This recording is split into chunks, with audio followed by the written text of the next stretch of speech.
faster. Living off borrowed time. The clock faster. Living off borrowed time. The clock tick faster.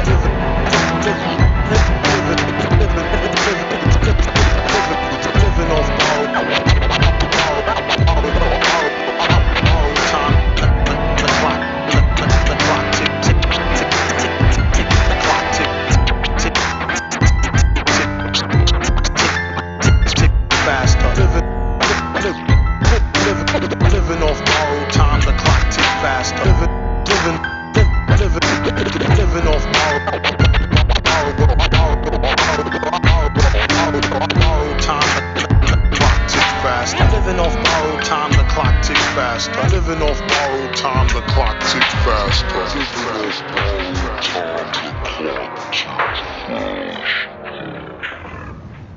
So, living off borrowed time, second episode of the evening. Not that you, as the listener, know that, but we're going from one cartoon band to another in this recording session, from clowns to Gorillaz, and not Gorillaz.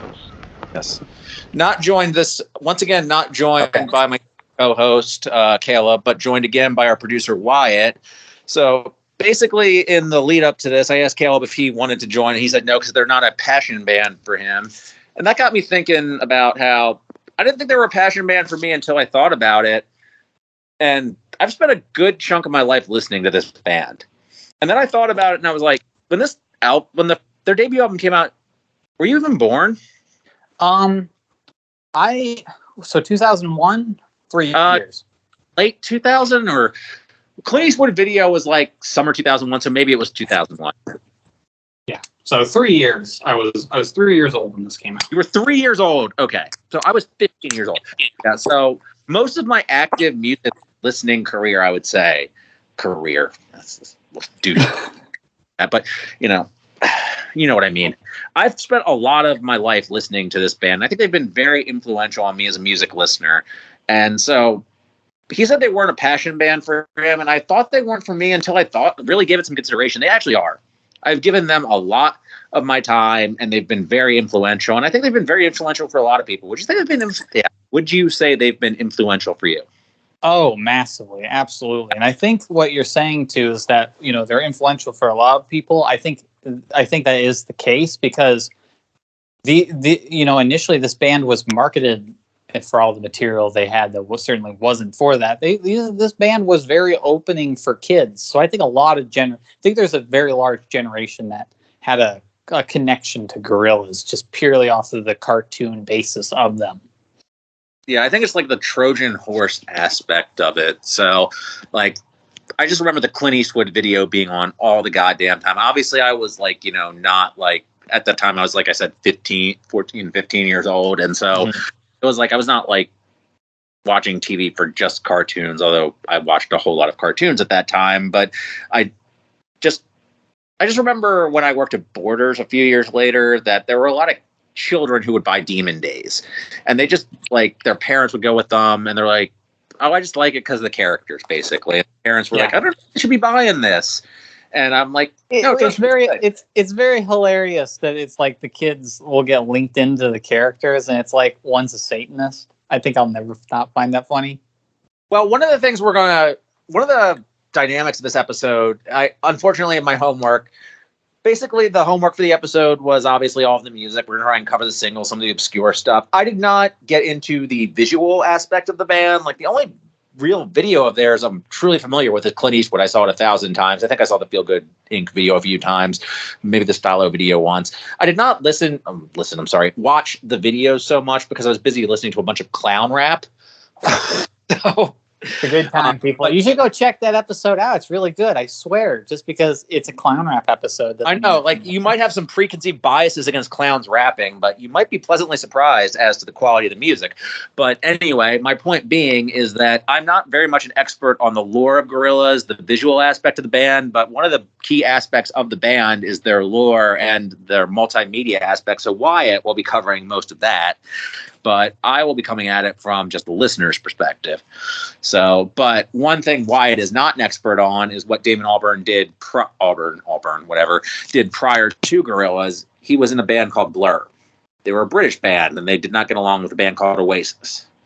Yes, this is the one piece of homework I wish I had gotten to that I really didn't. I never got around to looking at any Blur material. I was at least thinking like, oh, maybe I'll go look at like, I don't know, I guess Think Tank or Parkland.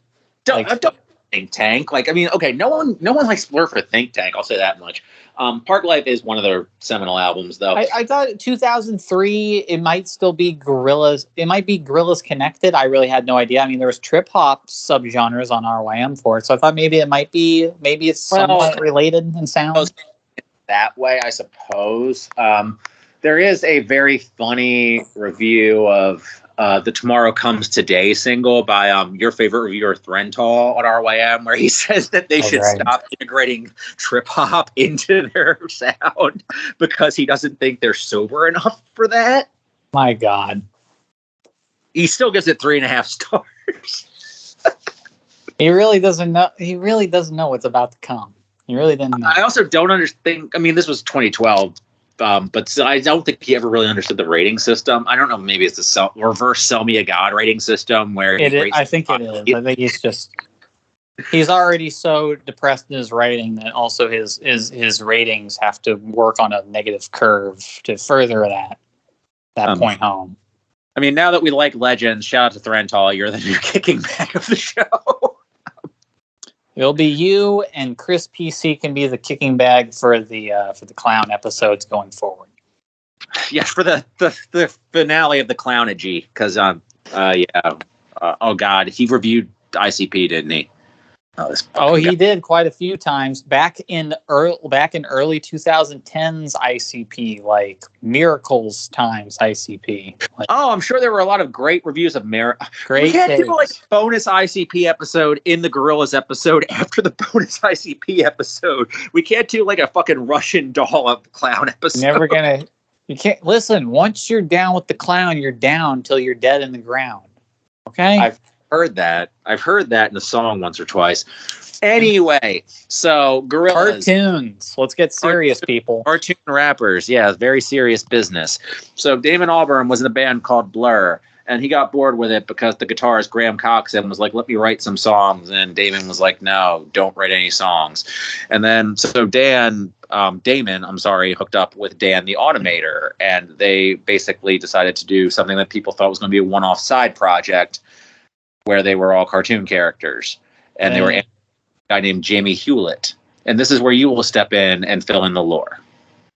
So Damon, apparently from what I know, I don't know about, I've only seen like what Damon will say about Gorillaz post everything. So I don't know about like how much Blur like having issues was like playing into it.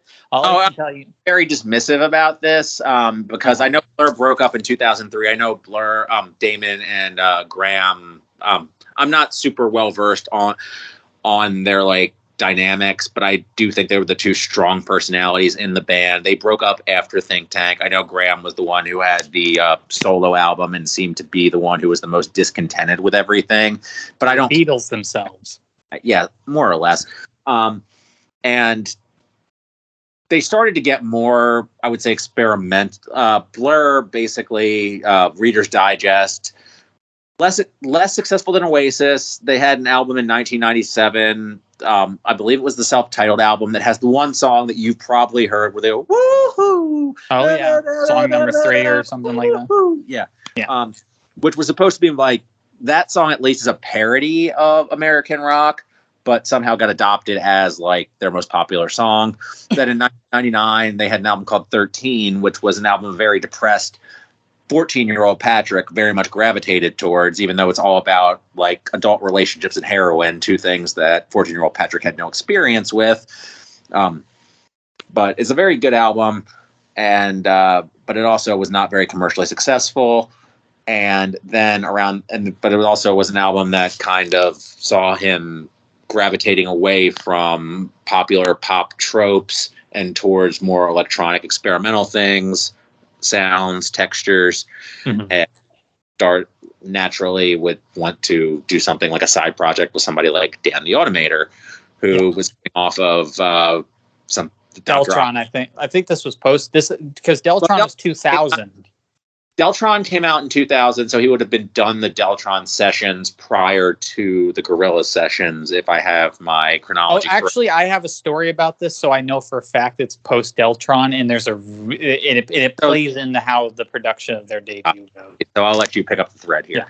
So from what I always had been told and knew about how Gorillaz got formed was that basically, Damon was a big fan of Tank Girls, a comic, so he was already mates with. To use the European vernacular, he was already mates with Jamie by that point, so they just knew each other.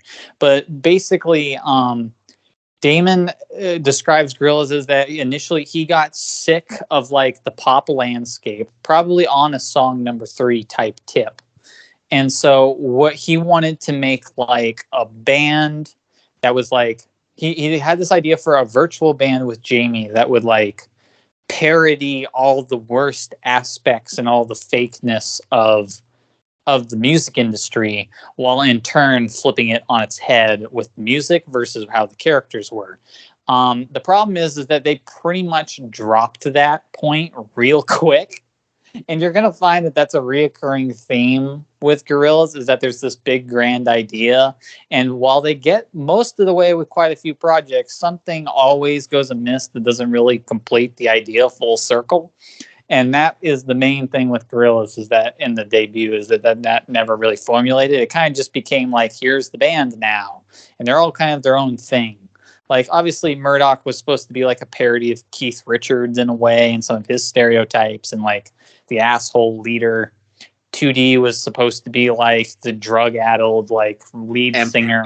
Front man, right? Like that's why he like sings in like this affected monotone, which I never even really thought of was supposed to be like a parody of like Brit pop sort of like, but it makes sense. Like I said, I don't know. I can't really say how much of the parody aspect got put into the music, but certainly visually and lore-wise, they were supposed to be a parody as a band. They were supposed to be playing the characters and everything. Like Damon was supposed to be the voice of 2D and like interviews, but they kept getting cold feet with it because they got worried that Americans wouldn't understand it. And well, I think that's for the best, because I think, and again, I've said in the build up to this, the build up to this legendary episode that everybody's been looking forward to, that people have been following the build up for, much like the build up to the Gorillaz album, that this take is not going to be very popular. It's not in my top Gorillaz albums. Like, I know people have a lot of stock in this album, and it was certainly a very important album for me that I listened to a lot at the time, but I think it does not, like, there are a lot of classic songs on this, don't get me wrong, but it's very much, first of all, it's an Automator project as much as it is an Auburn project, which doesn't make it a Gorillaz project.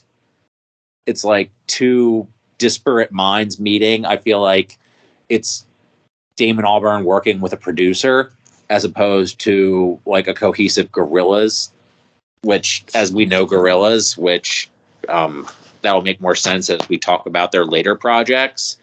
And that's kind of borne out by the fact that you have like a lot of differing styles on here that don't cohere, as opposed to like blended styles that cohere as an overall vision, which you'll get on something like even as later as Demon Days, which that is still like a producer meeting Damon, but it feels more cohesive. Whereas on here you have like something like Punk next to something like, granted, it's an incredibly classic song, Tomorrow Comes Today, or Slow Country, or Dracula. Like, stuff is just kind of thrown together next to each other, and there's stuff that's clearly intended as a joke. Mm-hmm. See, I think it's interesting because obviously I'm someone who even still nowadays has had no experience with Blur or anything Damon Albarn that is not related to Gorillaz. So to me, I always, if there is something where it's like on this debut, you can hear the Damon Albarn from Blur mixing with Dan the Automator, I can't identify it because I just don't have the experience. So all I hear is I do certainly hear Dan the Automator's influence on this. Like, you can't listen to the scratching that ends up on a lot of these tracks and not think Dan the Automator or some of the trip hop. But my thing is that I feel like part of this is I feel like there's still a defined Gorillaz sound that comes out of this, where it's like, yeah, they really do like their trip hop. Damon, I feel like Damon was definitely the one who brought in the dub influence, because God knows white boy Europeans love their dub. Yes. So they really do. And so I feel like that was certainly his influence on this, and maybe a couple, and certainly the rock aspects in general, because obviously. But I don't know. That's just for me. I guess that to me, this is the defining Gorillaz sound, and then everything forward from that is how does Damon either divert away from that or play with it? Because even up to now with Cracker Island, and we'll talk about this with its bonus tracks, is that I think it's the DNA of this debut is still imbued throughout the entire band's catalog. It's just a matter of how much. And to your point about it being disparate, I think I always enjoy that in albums. I actually find disparate, like, put together, not very, like, not that it's not cohesive, but like it's very eclectic in the sonics and tracks and what it does. I find those really endearing. I'll say this right now. This is my favorite album of Gorillaz. This is my favorite era of Gorillaz. I hate that, because I hate the trope of the first album was the best one. Yeah. I hate that shit, but I can't deny it that this is like all for me. This is pure 2000 aesthetics. I'm a fucking sucker for DJ scratches like this, a la Kid Koala. Like, I love that stuff. I love trip hop. I love dub. So, like, this is like a perfect album for me. Maybe it's because I grew up with it, but it's like, this is like all me. Well, first of all, you made me feel like an asshole for stepping on your childhood. So thanks for feel like a dad who just came in and stepped on your toys. Second of all, have you listened to the Lovage album? Dan the Automator, Mike Patton, Kid Koala, and Jennifer Charles. I want to say that I did, and I think I ended up enjoying that, but not as much as like I was hoping I would. Well, Patton's performance on it's kind of too smirky, but I would recommend the instrumental version. Mm-hmm. That's probably my favorite Automator project aside from Dr. Octagon. Second, I love disparate projects as well. I feel like I'm coming across too harsh about this one. It's more that I was kind of trying to forward my thesis that Gorillaz as a cohesive concern, as we know them from their whole discography, isn't really fully formed until at least Demon Days, where I feel like the whole idea of their electro sound with guest rappers, because you really don't get guest raps on this aside from Dell.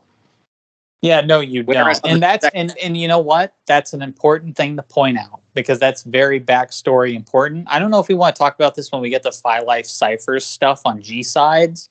Maybe we should. I'll hold off on talking about why Dell is the only one on here. Again, the lore stuff is your wheelhouse, so I'll hold off until we get the G sides to talk about that. But I do like Dell on here.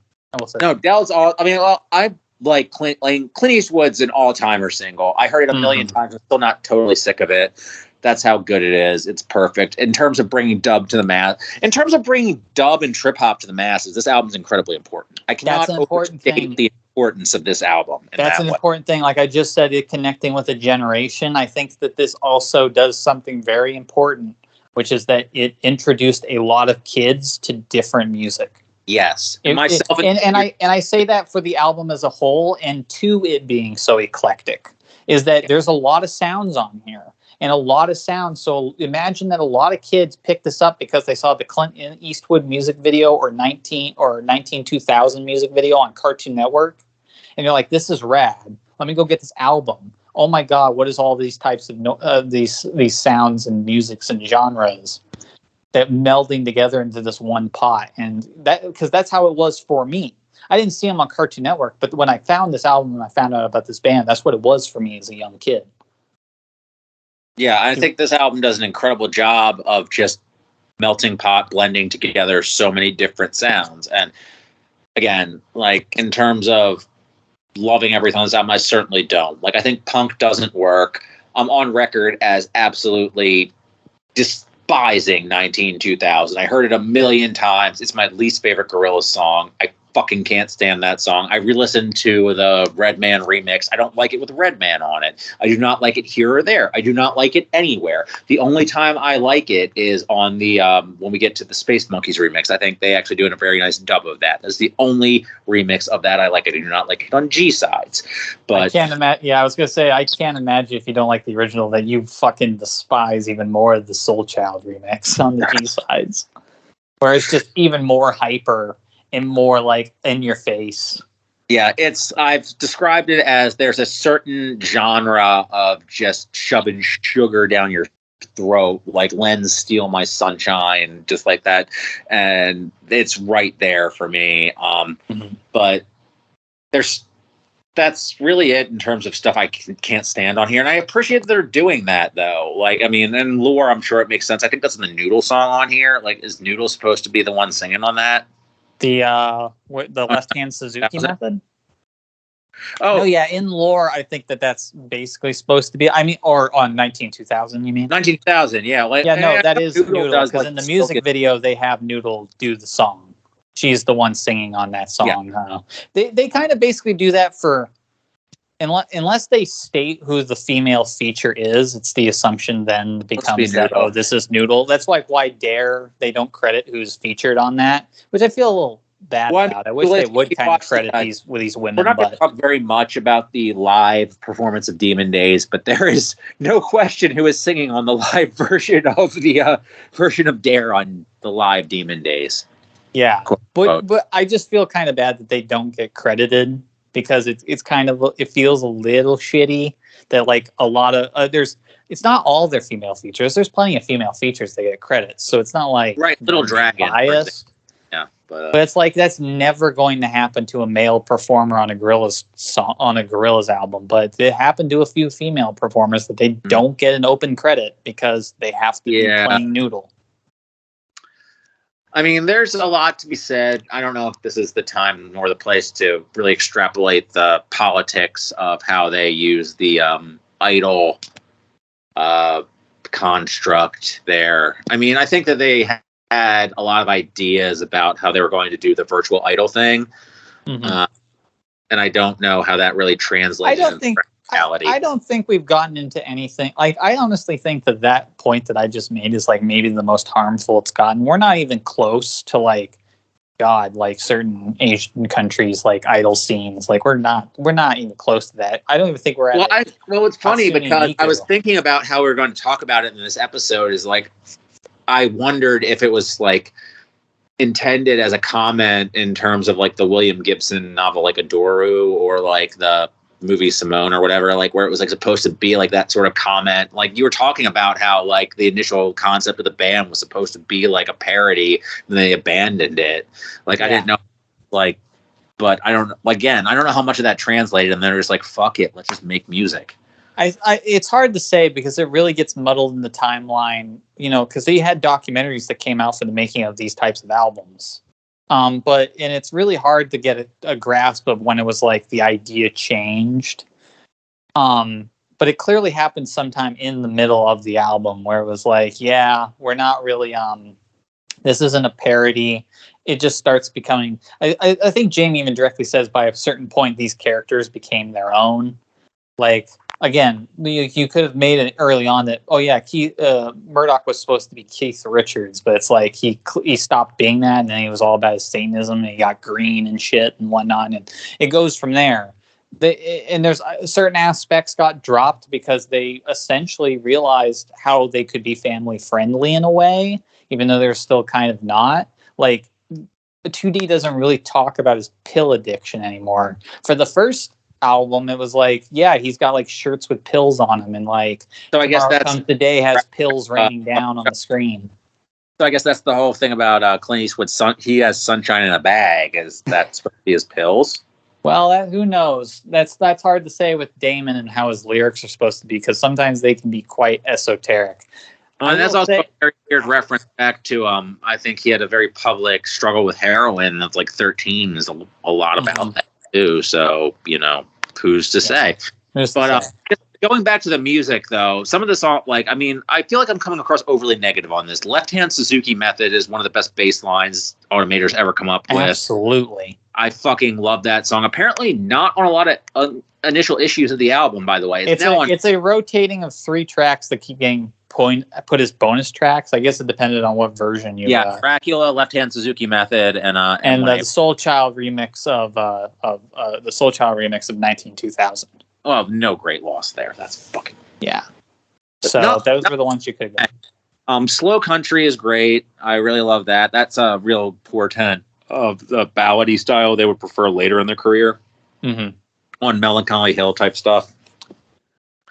So this is hard for me to talk about because I literally love every track here.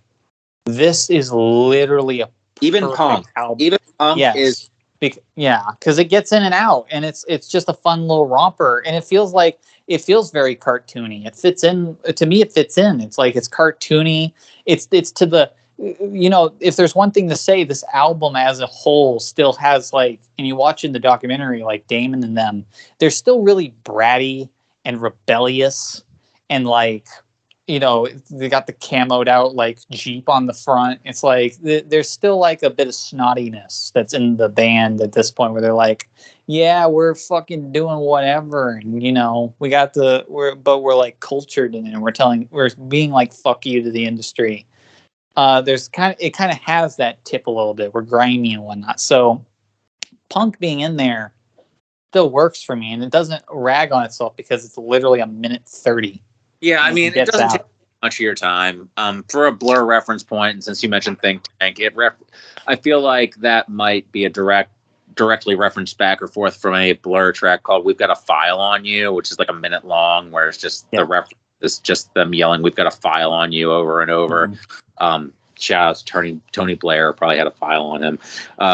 Anyway, so yeah, I like but don't love this album, which is a weird thing to say about a CD I listened to 100 times. Tomorrow Comes Today, one of the best songs of all time. New Genius Brothers, one of the best songs of all time. Left Hand Suzuki Method is one of the best songs of all time, and Dracula is a very fun song. My favorite song on this is a super unexpected deep cut that I don't think you're going to guess. I don't think you're going to expect it. So my favorite track on this, and it's like, is it double bass? No. I do like that, but I like everything on this. But it's Soundcheck Gravity. That's like a top 5 Gorillaz song to me. I love that thing. It's a perfect encapsulation. To be fair, that gets stuck in my head to this day, and I love the way they dub it on Laika Come Home. So yeah, that's a great Damon vocal. I can understand that for sure. I think it does the best at being as a song. It's the encapsulation of literally what we just talked about with the whole album. A lot of disparate parts all mashed together to make like this crazy ass track that I really haven't ever heard anything like it again, where it's like we go from an acoustic at night outside, like guitars drumming. I really love the way the heavy bass, I'm on the roughest wind again. Yeah, and like, it's just scratching is fucking it's just destructive and dirty as hell. And then it goes into these strings, and then it all comes together in one big fold at the end. And you're like, oh my goodness, I literally have never heard a song like this. I don't know how you would categorize this. I think the fucking patchwork aspect of it, the collage aspect of it, is probably one of the best aspects of the album. That a lot of people had not heard something like this. You just thought it like, oh, cute cartoon characters, and then they have something like Rock the House next to 19-2000, next to Slow Country, next to Gravity, next to New Genius Brother. Just like all of that cohesively together is really impressive as a full state. So absolutely, yeah, probably better than I'm giving it credit for. Like, it's not a 7 to 10 album. It's an 8 of 10 album at the very least. But I don't know why I talk down on this sometimes, because I listened to this album 1,000 fucking times, and it was incredibly influential on my music listening, and it led to me so much dub, and I think that's the biggest thing is that dub and trip hop got injected into the body politic of mainstream music because of this. I can't think of any other mainstream group more than Massive Attack, and these guys were way bigger than Massive Attack in the U.S. So, oh yeah, I've actually thought about this recently. I was thinking this myself. I said, is Gorillaz the most influential non-mainly hip-hop act in all of hip-hop? It might be. I mean, that's part of the reason I wanted to do this episode is because I think they really are, and I really hate how like their fan base seems to hate them. In terms of rappers?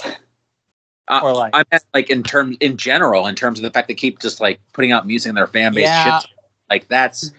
We'll get to it, but Gorillaz to me have essentially entered that level of fandom where it's like comparable to like Animal Collective fans I know of do the same thing. You're gonna hate that I do this, but it's also like Sonic fans. It's like there's a small collectives inside the total fandom that likes a certain sound and thinks that is that thing's sound and hates when they deviate anything from that sound. And then there's so many small groups that all it becomes is just a cacophony of yelling and no one actually getting what they want, when it really should just be about the people who make it and getting to do what they want. Yeah, and I think that Gorillaz have had enough big songs that I wonder if there are still like mainstream Gorillaz fans right now who are just like, oh, they put out Clint Eastwood, I'm just going to look for the next big song. Or if there are no Gorillaz fans, because like I'm trying to think of like what was the last big Gorillaz single, because they just put out weird shit after Clint Eastwood. Like what was their next one? It was like Feel Good Inc. I mean, Feel Good Inc. was pretty big.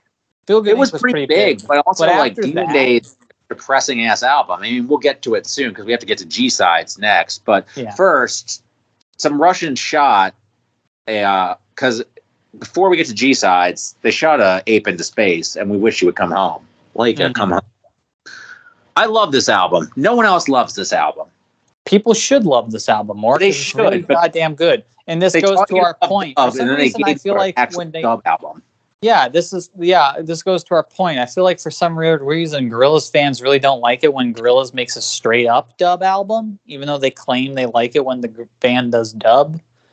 Yeah, this is pure, like, I revisited this, like, I love this when so I actually bought this in like 2005 or 6 from Best Buy because I loved the Gorillaz, like I loved them at the time, and Demon Days was coming out shortly, and this was like marked down at Best Buy, so I bought it because no one was up buying it. It was in like the bargain bin.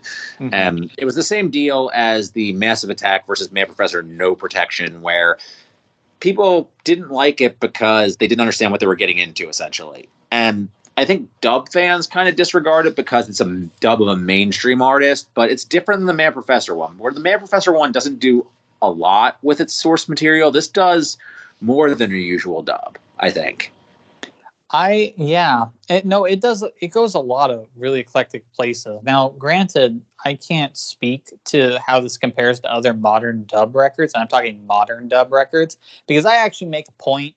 I don't listen to white boy dub. I've made a rule to myself. I don't listen to if dub is made by a white boy, I don't listen to it. I only listen to really Jamaican dub and like certain UK black artist dub. I purposely have been avoiding listening to much white people made dub because I don't know, it just feels like I should be into the actual stuff and like playing to like the actual cultures before I get into like UK dudes just ripping it off. But I do make an exception for this album. Because of the Gorillaz connection of the Spacemonkeyz. Bill Laswell's mad at you, by the way.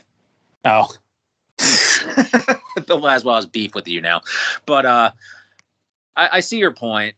But to say that is just to me to comparing it to anything else that was going on at this time as its own thing that I listened to because of the Gorillaz connection, which I did back then. And I still do now because I do think it's really good. This is essentially to me like the dark side of the Gorillaz debut. Like if that one was really upbeat and like happy and sunshiny and like fuck yeah, energetic and whatnot, this is the complete opposite. This is a nocturnal, spacey, black as space album where you're kind of just floating along. mellowed out, and it's impressive how they flip some of these tracks. Like it's honestly, it's kind of funny because it's like the tracks you would expect to be the hardest to flip end up being the ones that I think are the best. Well, I mean, what I said in my review is I think that I love what they take certain tracks like punk, depunked. I think that they do a really good job taking elements out of these tracks. Like that's what dub is supposed to do, though, is take the one element you wouldn't expect and flip it into an entirely new thing. And I think that's the essence of dub, and they do it wonderfully. Oh yeah, like they really understand the music that influenced Gorillaz in the first place. So it's a recursive loop. It's done very well. Mm-hmm. They get it perfectly. Yeah, there are some tracks I'm not as hot on, but again, that's because I feel like sometimes they have almost too easy of material to work with. I don't think the Starshine remix does much. Tomorrow Comes Today, New Genius Brother. Certain tracks are already essentially the dubs built in. Yeah, so it's not a lot to go on. I think Starshine is the biggest victim of that. I think the Starshine P9 dub is like or the Starshine, whatever the Starshine. Damon's vocals already floating out in dub space, so what can you really do with it? Slow Country, I think, is a really nice dub. Yeah. I mean, Slow Country is already a kind of dub rhythm, but I think that they do a good job like taking that and recontextualizing it, I would say. 19-2000 right up front. Again, like I said before, I do not care for the original, and considering that they like flip the tempo 180 degrees, and just that's probably the most impressive, considering that is the least dub song on there, and they make a dub out of it. So and that should be clear to a lot of people because I know some people don't even like remixes on principle. But even if you're that type of person, I think a lot of these tracks are so different. They're so messed up in a good way from how the originals are that I think you get a lot out of these. It is essentially a new album. Like, well, some remixes I don't get a lot out of are on G-sides, the least valuable of the Gorillaz projects.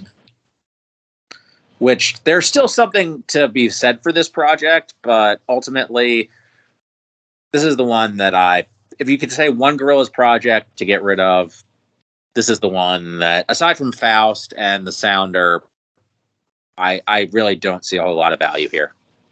Meanwhile, I see a lot of value in here because, again, this is like my favorite era in sonic palette of Gorillaz. So it's like I'm eating all of this up. I even have more like unreleased demos and shit from this phase. This is like, again, this is my favorite stuff. So I eat every crumb I can get from this time period. I'm going to take. But go ahead. I said I'm stepping on more of your toy box. I feel really bad, but don't. I will say Faust is awesome. I love Faust. It's really interesting to hear such down-tempo songs, and you won't hear that again out of them until like maybe the fall. Well, I mean, stuff on G-sides. Well, I'm sorry, D-sides, I should say. I guess that's true. You get things like I think it was Stop the Dams, Landfill Under Construction. 68 States, I think, at the starting track. Yeah, 68 States. Yeah, I feel like that's where all that stuff went. So, like, I don't think it's entirely fair to say that abandoned. Yeah, I don't know. I just feel I remember liking this a lot more. So I'm coming across, again, way too negative. But because I bought this on CD and I listened to it a lot at the time when I was more into it, and then I revisited it lately, and I'm just like, yeah, 2 remixes of 19-2000, and then a remix of Clint Eastwood I don't like. Really, you don't? I like the remix of Clint Eastwood. I think it does. I think it's really interesting. We'll talk about the Fi Life stuff, but it's like in terms of the instrumental, I think it's really interesting to have it go into have like an electronica like breakdown in the middle, and then the guitar. It felt at odds with the. I don't know. It just felt jarring to me. I don't know. Maybe it just felt off tempo to me. I don't know why. It's kind of funny. It's like how you were talking, which is the nature of remix. It's doing the opposite, but for me in a good way of like what you just said about how Soul Child on Laika when that got flipped and slowed down, you liked it more. I'm not saying I like this more. I think I like it on par, but it going up in tempo really matches what Phi Life Cypher does on it. Like I don't feel like they could rap this way on the original beat. I don't know. I feel like they need this rapping, version. but I don't like the beat necessarily. And like the rapping's fine. The rapping's totally good. Like, oh yeah, the rapping's cool, but I don't know. It just feels incongruous to what the song is to begin with, so it feels gimmicky overall. Like, I don't dislike it, but it just feels like a gimmicky remix to me as a whole. Right. So it didn't work for me as a whole. I won't say that, like, I mean, I would call it a failed experiment more than a bad song, which is like, I like when remixers try stuff. So it's a remix project, so it's fine. Like, I don't want to say, like, again, it's a remix project, so it's, if it doesn't work, it doesn't work. And there's stuff on here that I think is of value, but I remember liking this more. Like, I say in my reviews before, there was a bunch of stuff that I had to take to sell to make rent 1 month, and this was one of those CDs. So I hadn't listened to this in a very long time until I listened to this again for this project, and I remembered liking this a lot more. Yeah, I'll say this: it's the thing. It's the same thing. Like, there's that. I'll agree. There's really not too much to bite on here if you're not already a fan, like a super fan of these, because a lot of these are very like some of them are real. There's like we said, there's padding with like 2 remixes, a radio edit of Rock the House, which that just makes that unnecessary. I never know why people make radio edit, but. And then you do have tracks that, like, as good as they are clearly like disparate leftovers. Like Left Hand Suzuki, 1-2-D3 is a great song, but it's just an acoustic ballad. Like, there's it's a very scattershot EP. But if you already love the sound of Gorillaz self-titled, like, this is just more of that, but like a little bit more broken up. I think this was probably more valuable at the time. Before, like, right now in 2023, we're spoiled for choice. You can just click on the internet and find all it. Yeah. And now I do want to tell the very short story. It's not very long, but I'll try to get through it quick because we're on a time. But so the Phi Life Cypher versions, it's funny for you to talk about these as like remixes, because they're not. These might have been at least in terms of Clint Eastwood. I don't know about the sound of the song, but at least the versions of them rapping are not new, because Phi Life Cypher was supposed to be all over the self-titled. There's even, it's not here on G-Sides, but people have gotten them. There are unreleased things, like they used to be rapping over Starshine. They have verses for Starshine. They used to rap over that too. And Rock the House as well when they performed live. And obviously, when they performed live, Phi Life Cypher was who toured with them, not Dell. The reason for that is because Phi Life Cypher was originally supposed to be the rappers all over the album. And so, you know, Damon's working on this album with Dan and Phi Life, and they're doing all that. And then Dan goes to Damon, like when they're mostly done with the album. He goes, "Hey, I'm going to take all these master recordings back to the US for like mixing and whatnot. I'll get back to you." He's like, "Okay, yeah, all right." And then and so Dan flies off to the US, and then he basically at some point apparently calls Damon and is like, "Hey, just by the by, I won't have my name on this album unless the rappers that I'm associated with are on this album. You need to put Dell on this album."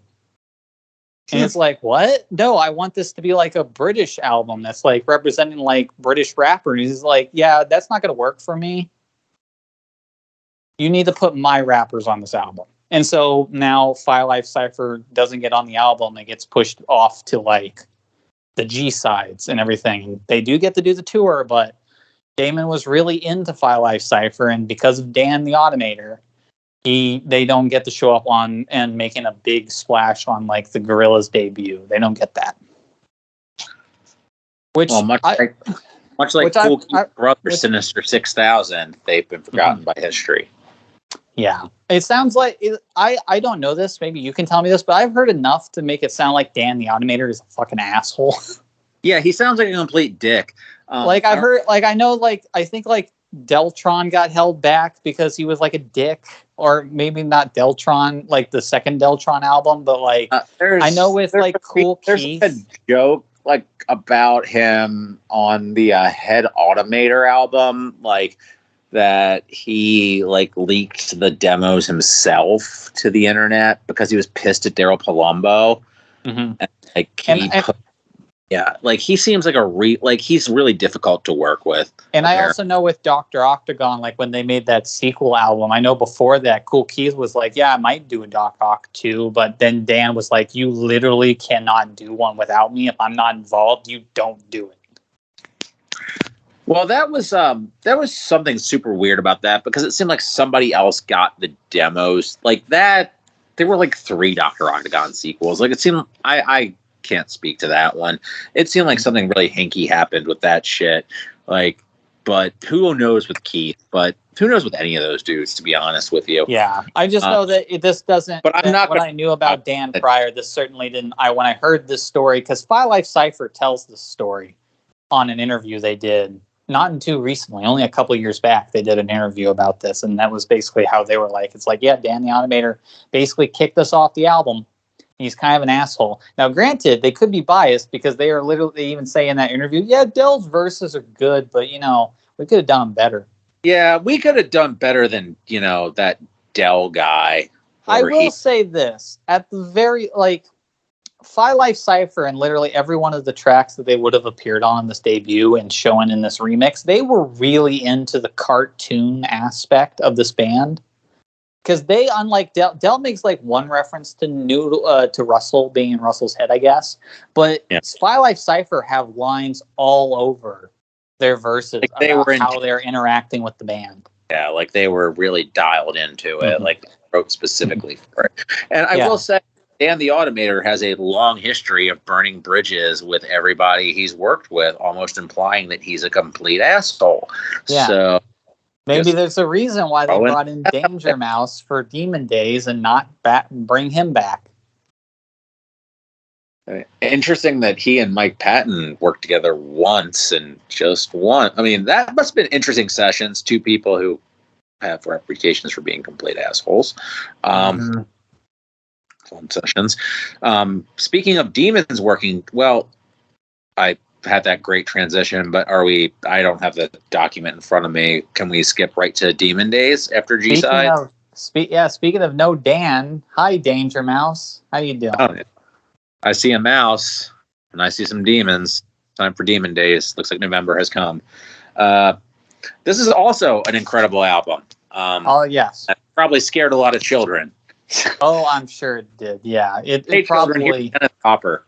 A lot more, definitely a lot more dour than the first go around. Right. Yeah, I remember a review of this in like Entertainment Weekly or something that's like, nice album, but why is it so depressing?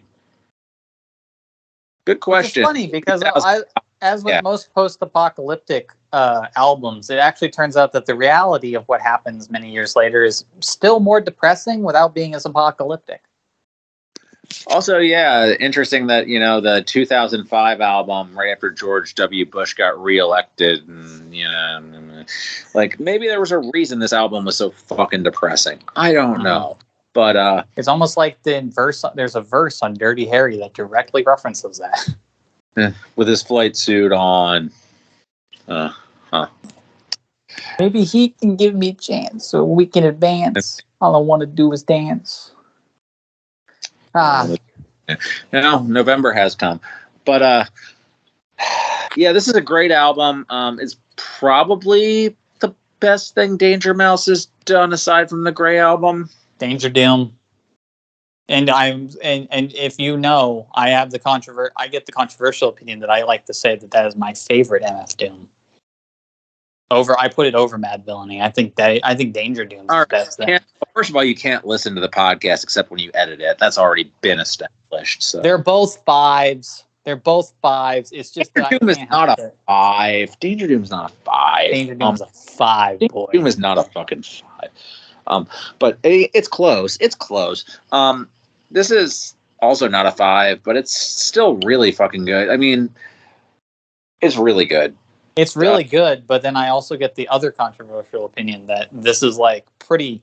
I put a lot of albums that people would not put over this one. This is like, it's not obviously like Plastic Beach, for example, I put over this one.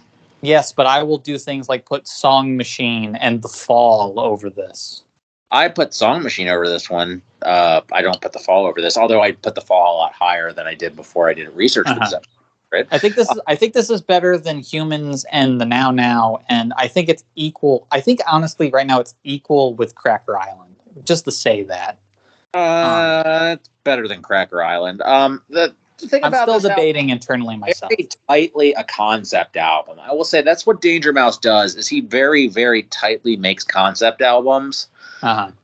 This is very much a 3-act concept album, and it's the first act is very much the best act in this, and the third act has the least songs.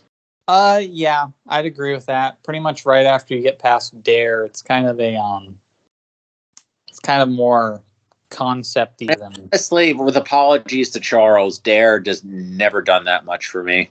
Oh, really? Okay, no, I can't agree. Okay, Dare's cool, but it's like I always felt like, and I said this in my review, is referencing like songs that I don't know or that are irrelevant to me. I don't know. I mean, I think that maybe if I heard "You've Got to Press It On You," like I heard that in a club, maybe, but it always feels like referencing like club songs that it's referencing a song in a club that I'm not listening to. Is the way I always heard that song.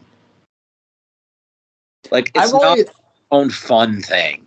Again, there's not too many times I really focus on Damon's lyrics because sometimes they could be so esoteric. I'm not getting them. Just like for you with that. I always kind of looked at Dare's existence as kind of like what Humanz was as a whole album is just in this one song in terms of it's like, here's the party during the apocalypse.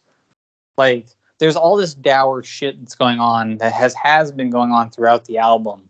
And here's the one party near the end of the album where it's like, who gives a fuck? Let's just dance, dude.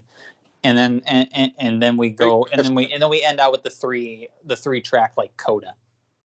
Very good way of selling it. But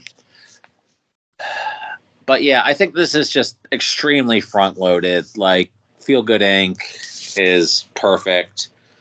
Dirty Harry is perfect. El Monument is perfect. Like that opening run is just so good. I want to talk about your weird dislike of kids with guns because I don't understand you. Okay, my weird dislike of it is that it leaked as a 30-second snippet that just felt like an interlude, and I'm like, this is a great interlude. And then I listened to the version on the Lupe mixtape for a while that we're going to talk about after this. I assume Lupe mixtape. I'm like, that's awesome. And then I eventually bought the CD, and I'm like, this song is so long. You didn't know it at the time, but you Playboy Cardi'd yourself.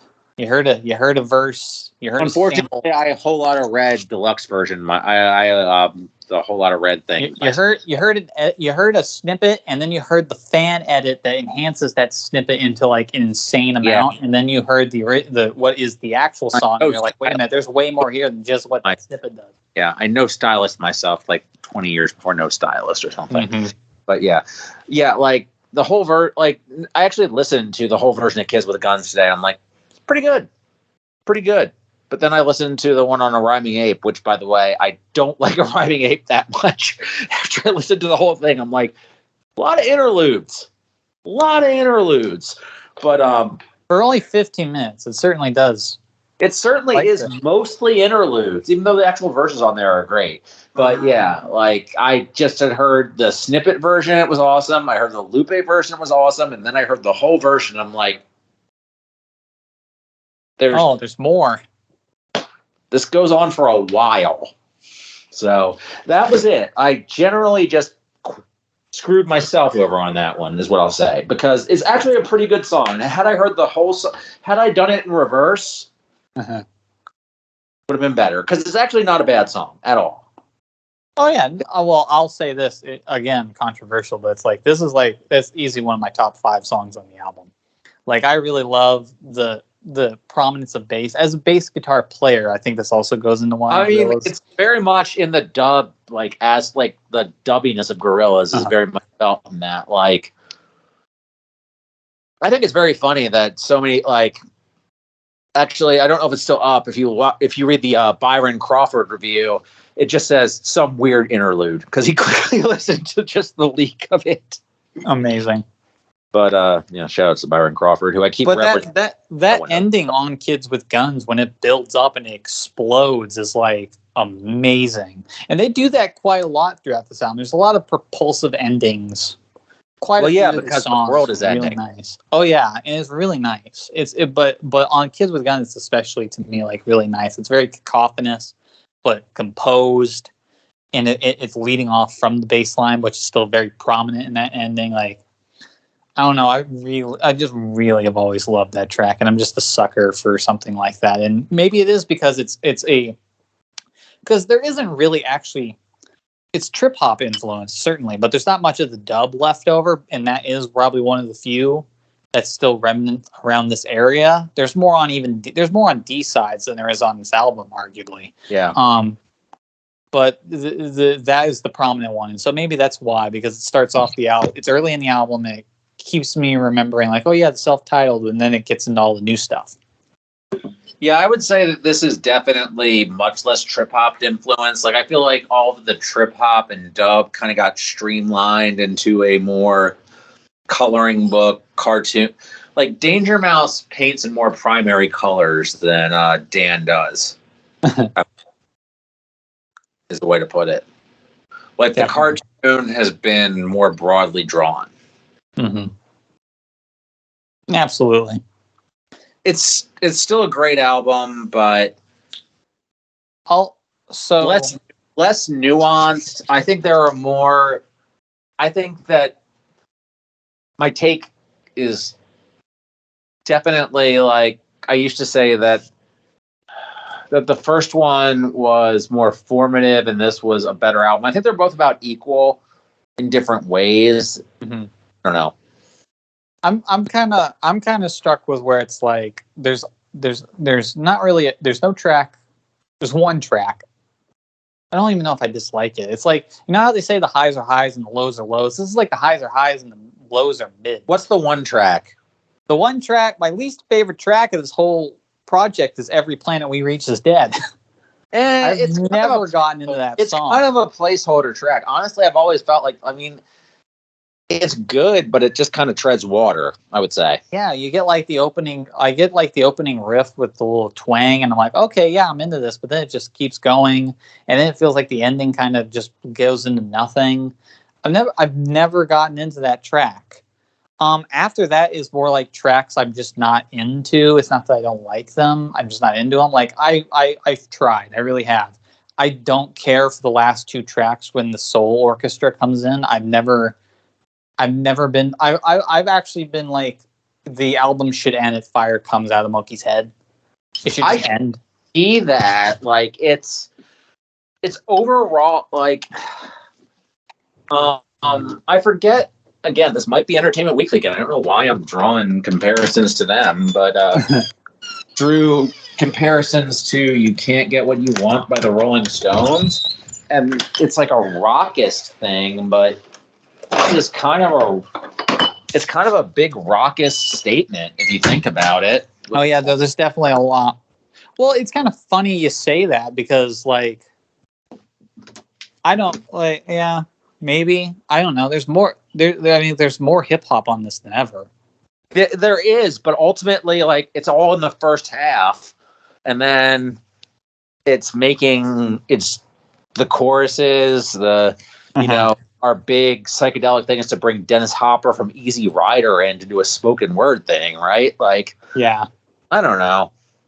Like, my favorite things on here are De La Soul, MF Doom. Like, the more I talk about it, the less I can defend it. There's just certain tracks. I still really like this album. I think, like I said, it's not that the lows are lows; it's that the lows are middling. I don't dislike anything on this album. I just really don't get into those tracks that I've mentioned. But the ones I do get into, I'm really into. Kids with Guns, Dirty Harry, Feel Good Inc., fucking November Has Come is so fucking good. And that introduced so many people to MF Doom. Again, Gorillaz has a gateway band. And I do hate though that I how many stupid ass opinions I've ever had to read or especially listen to on podcasts about this album, and people go, "Oh, MF Doom, he's so quirky. He's not really saying anything. It's great to have him there." And it's like, you stupid motherfuckers, you dumb shits. I wish I could kick you in the face. I'm not really. So I don't have enough time. And not to put it to a dour note, but it really is it's so upsettingly on point that this is called November Has Come, and the chorus is what it is when it's gone away. Like it's just it hurts so much how beautifully poetically it fits that it works like that, and I don't like it. Somebody somewhere knew. Yeah, something happened. Something worked out. On the day that everyone wears a mask, on a year everyone was wearing masks, on a day so perfectly fitting for this song and what it means, it makes it all the more potent, but it also makes it hurt a lot more. And he's so good on it too. He's so good on it. Well, the thing about Doom is that he could say everything and people would just ignore him because he sounded the way he did. And it's like, oh, he's saying nothing. Oh, he's just, monotone. Those monotone and gibberish raps like Makami says or whatever. Like, just disregard it, right? Mm-hmm. Absolutely. Disregard it. Yeah. People think like... And when it's not being when people are not calling it esoteric, they're trying to clown it like it's too silly. Like, yes, he does say blow the whole spot like skunk with ass meat, but it's like that's stupidly creative and funny. And it's like, yeah, of course it's supposed to be. Isn't that amazing that he wrote that and it worked? Like, come on. Well, you have to be prepared to laugh at your situation when everything around is fucking dying. Terrible. So you have to laugh at. Yeah. That's the whole, like, that's like half of literally, I won't say it's even half, but it's part of MF Doom's charm. It's the whole thing. He's spitting real shit at you, but he's still like, he's trying to also like ground it by like noting the absurdity of it all, and like also like in these fantastical images. And it's like, some people really don't. When people do that, I really realize who actually listens to rap and who says they've heard rap, but then listen to like two of the prominent Apple albums that are rap related and then act like they figured it out or some idea. Well, if these four walls could talk, they'd probably still ignore him. So,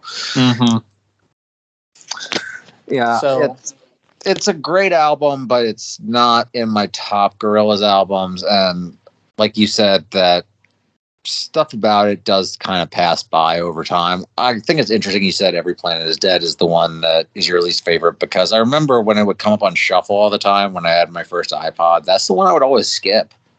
Like the riff would come on and I would always skip it. I'm like, this is cool. I would always hear that song come on and go, oh, right, this is a song they made. And it's right here, right in the middle of the album. I keep expecting, like, okay, we're going from there to like, November Has Come or something, and it's like, oh no, wait, this track is here. But El Mañana, Dirty Harry, and November Has Come is the ones I would never skip. Those three, yeah.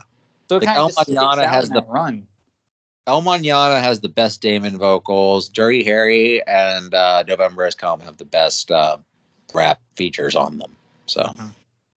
And yeah, I do find that it's kind of on the nose at the end with the choral vocals and stuff. Like, they come across better in the live DVD, which we don't really need to cover. They do a live version of this. It's better with like a live chorus and a live orchestra and stuff, but it's just a little on the nose. I don't know. I'll be a bit of a prick and be like, for Don't Get Lost in Heaven, and we can transition this into the D sides, but I like the demo version more. It's better in that iteration. It's clanky. It's clanky like a lot of the album is, but the album is very clanky in places. Like how they utilize the trip hop is very unique because it's much more like like it's a little bit more. I don't want to say industrial, but you know what I mean. It's very broken, and that kind of keeps up with that while still being like this campfire tune with the acoustic song. Versus like these two soul songs along with Demon Days, the title track, that kind of get mashed together. And so I don't know, maybe that's kind of fucked up for me to say that the rocker tune is more, the demo version is the version I like more, but it is. Well, D-sides, speaking of, I think is so much more satisfying than G-sides. I think there's so much more going on here. There's definitely a lot more fullness. This is definitely a lot more of like, instead of ideas in some places, and like obviously they have an entire second disc dedicated to remixes. It's not on the quote unquote main part. Yeah, unfortunately I didn't revisit the remixes, and now that I look at them, I know some speak very highly of the Kids with Guns Quiet Village remix, which I want to revisit that. I did not have a chance to funny because that's one of the two remixes I'm not into.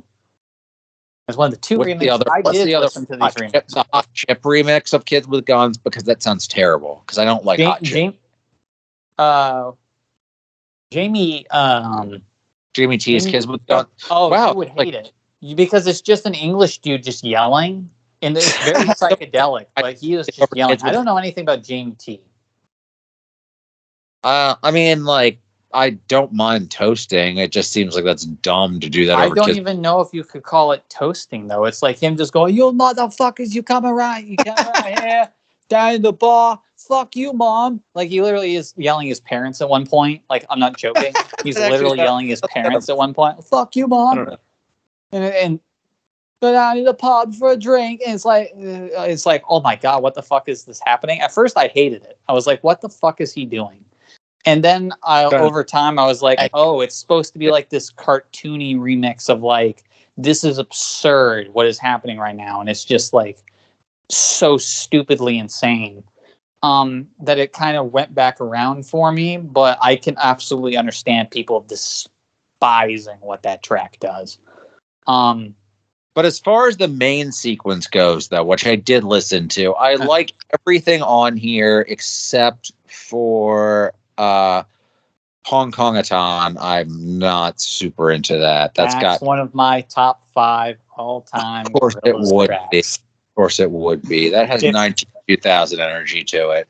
It has to me like I was gonna say it kind of has like it's not as slow, but like a Starshine double bass type vibe.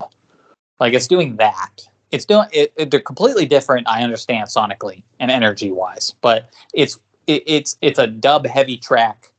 Wait, maybe I'm thinking of a different track then. Maybe I'm thinking of a different track. Maybe I'm thinking of We Are Happy. We Are Happy Land. Falling out with everybody. Yeah, I'm thinking of that's Hong Kong. I'm thinking of a different track then. I'm sorry. I'm thinking of We Are Happy Landfill or People. I think I'm thinking of People. Happy Landfill. That's the one with the flutes. The do do do do do do. Yeah, I think I actually like We Are. I think I like We Are. I'm sorry. I think I like Hong Kong-a-ton. The only tracks I'm not hot on are the Much Love. I feel like I keep saying controversial opinions. I'm really not trying to. Hong Kong, not Hong Kong-a-ton. Hong Kong, I'm not that hot on. Hong Kong does drag out a bit for my life. I like the strings. I love the Asiatic flow on this, but this with the strings, with the Asian strings. But I'm not. It's like either on the song as a whole. I would under construction, aren't you? Yeah. I could see you not liking Murdoch is God because I feel like that's not your thing. Yeah, it's goofy, but I don't mind it. I think it's also interesting that they even bothered to write that because that is the only time I think Damon up until Cracker Island really doesn't like, for some reason musically he doesn't like to acknowledge the band as a thing in the music, which does play into why Jamie and them broke up for a while. But that one directly plays into what the quote unquote story of Demon Days was going on with the band was at the time, because it makes references to like there was a fan that was trying to kill Murdoch named Johnny, and like the chorus is "Johnny is dead." Yeah, I didn't really get what was going on with Murdoch is God, but I'm like, it's okay. So which one don't you like? Either Stop the Dams or Highway Under Construction? Well, no, it would be Hong Kong would be the one that I'm not too hot on, and I think it was it might have been Highway Under Construction. Well, That's either that or the Swagga. Oh, I think it was Highway Under the Construction. The Swagga is like a little. I think it might have been the Swagga. I think Highway Under Construction isn't Highway Under Construction one of the more down tempo tracks. Yeah, Highway Under Construction's like got that ballady now energy to it. So okay, then I think it was. Yeah, actually, you know what? I think it was Highway. It was Highway. It was not the Swagga. It was Highway. Yeah. Highway is, it's definitely like, feels like more now-y type, Auburn ballad type thing. So. Stop the Dams is really weird to me. I've never Stop heard. the Dams is almost like a dry run for Plastic Beach ballad. I said that I put this down in my notes. It kind of reminds me of like a Pat the Bunny Johnny Hobo song. It sounds like I know I sound fucking insane. But go back and listen to how that's an acoustic song with how the horns are. I'm like, this is just like how they made those folk punk songs a little bit. It's way more poppier and clean, obviously.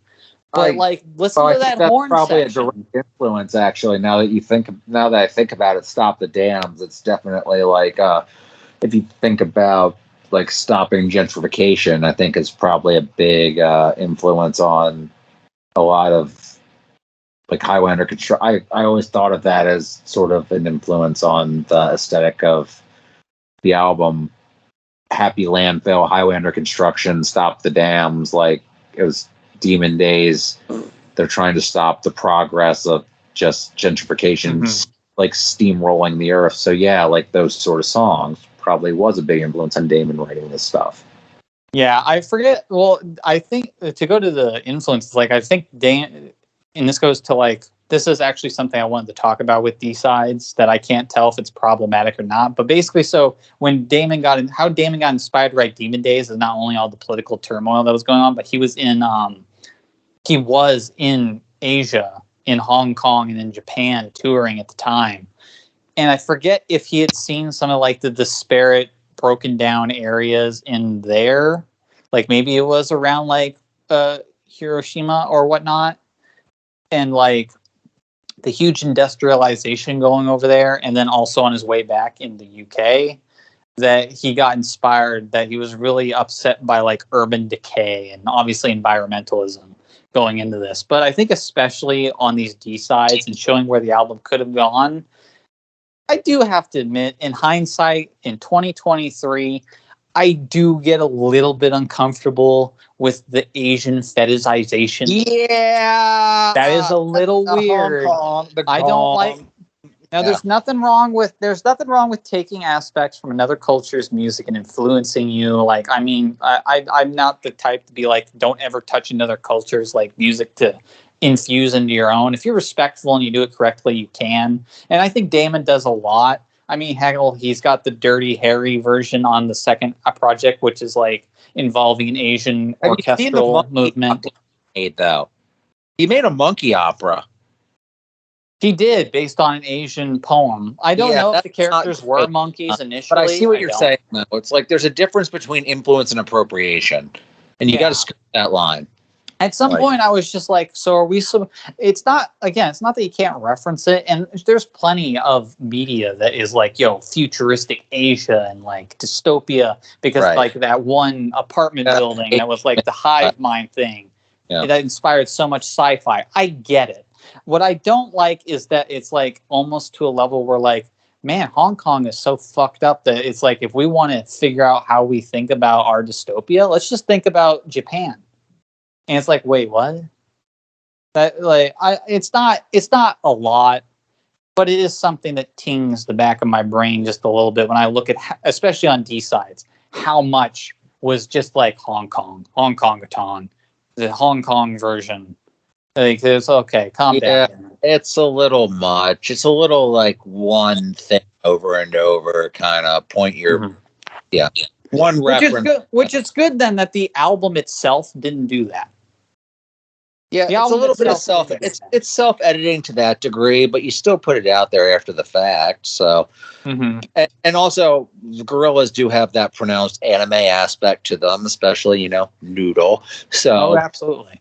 So yeah, you still put it out there, but I mean, yeah, I remember he was conflicted. So yeah, but I think my one thing about this was I think the track I did not care for was People, because it had the 2000 energy to it, which again is that anime energy, which again I think the word we're all looking for here is weeb shit. Weeb shit. Yeah. Get out of here. What are you? I'm trying to use my Shaggy 2 Dope voice to say that. We watch Marvel movies and read comic books here in America, mother. That's got right. We eat our Flavortown burgers and watch our Marvel Comic Universe movies. Don't you know that when they made anime, the original drawers of Astro Boy were inspired by the 1950s Superman? So basically, anime has to thank America. You know how it is, right? Yeah, more or less. Akira Kurosawa watched Star Wars. So he watched the Looney Tunes. He was like, that's rad. Did you know Popeye was the first ever anime power-up? Get your history straight, Japan. But yeah, so, but let's speaking of an island nation. Here's an island. Now that was a transition to be proud of. Here's an island that we can all be proud of. A plastic beach. Proud of. Yeah. This is the best Gorillaz album. You're wrong. This is the best Gorillaz album. This is the second best Gorillaz album to me. This is tied right. It's so close. It's not even funny. It's so close. It's not even funny. Well, I mean, I don't know how it can't be the best Gorillaz album when it has. I'm going to go down the track list on it. White Flag, Rhinestone Eyes, Stylo, Super Fast Jellyfish, On Melancholy Hill, Plastic Beach, and Cloud of Unknowing on it. That's like 5-star song on 5-star song on 5-star song. So I'm just failing to see how this isn't the best. They're all 5-star songs, which you just listed. I think the problem is that there's a couple, unlike with the self-titled where I literally go 5, 5, 5, 5. There's a couple 4.5s on here. So if I have to make a decision, I have this 5-star toot on ROM just for the record. But if you had to tell me which one I had to pick, there are small disparities that make me put the self-titled, which I think is just wall-to-wall untouchable, versus there's a couple places in Plastic Beach where I would still go, yeah, I'm kind of okay with this, but I'm not even close to this. I can appreciate I'll Voltaire this and say I appreciate your ability to have this opinion. And differences are why we love the WWE universe, as John Cena says and whatnot. But I think that the problems with this album are what give it character, or at least the sort of tracks that people don't like Sweepstakes. Like, that's a track that people don't like that I think is something that I grew to appreciate, as well as the Marquis Smith track, which I just listened to today, and I'm like, I didn't like this at first, but I really appreciate what it brings to the album. Like, stuff like that gives it character. The only thing I really don't like on this, and I still kind of like it in context, is the Snoop intro. I wanted to talk about this. Is Gorillaz the only thing that can make Snoop motivated? Because we could talk about this on the Now too, but it's like... Yeah, well, okay, he actually tries really hard on the Now. He doesn't do shit on this. I know he's not doing shit because he's just an intro, but he's doing more than nothing at all. You know what I mean? Like when people get a Snoop Dogg verse, he doesn't care what he's on. He's just doing, I'm the Snoop Dogg, doggy dog. Doggy dog, Planet of the Apes. Blunts. Yeah. You want to buy my NFT? You see, it's an ape, so it's related. And then, but here he's like, at least like on topic, and he's like conceptualizing something together. So it's like, oh my God, he's trying like a little bit. Fucking ring the alarm. Like, and I like to imagine that it's he tried to come in there and do nothing, and then Damon like strong-armed him. Like, no, motherfucker, talk about the concept. You're not walking out of here. Because like he must have been interested to the point where he invited them onto his solo album. Like there was some sort of transactional thing there, and then he came back for theirs. I don't know if maybe there was some sort of like how far out from this is from him doing that Stones Throw album? The 7 Days of Funk with Damn Funk. The one or the one where it's like the dog on the cover with the green plants. It's like square. That's and it's like the Funk one. So this was 2010. The Damn Funk one was. When did that happen? I'm looking up now. I feel like that was the last time he tried. 7 Days of Funk was, I want to say 2013. Let's see how one point I am. 2013. Yeah, 3 years. 3 years.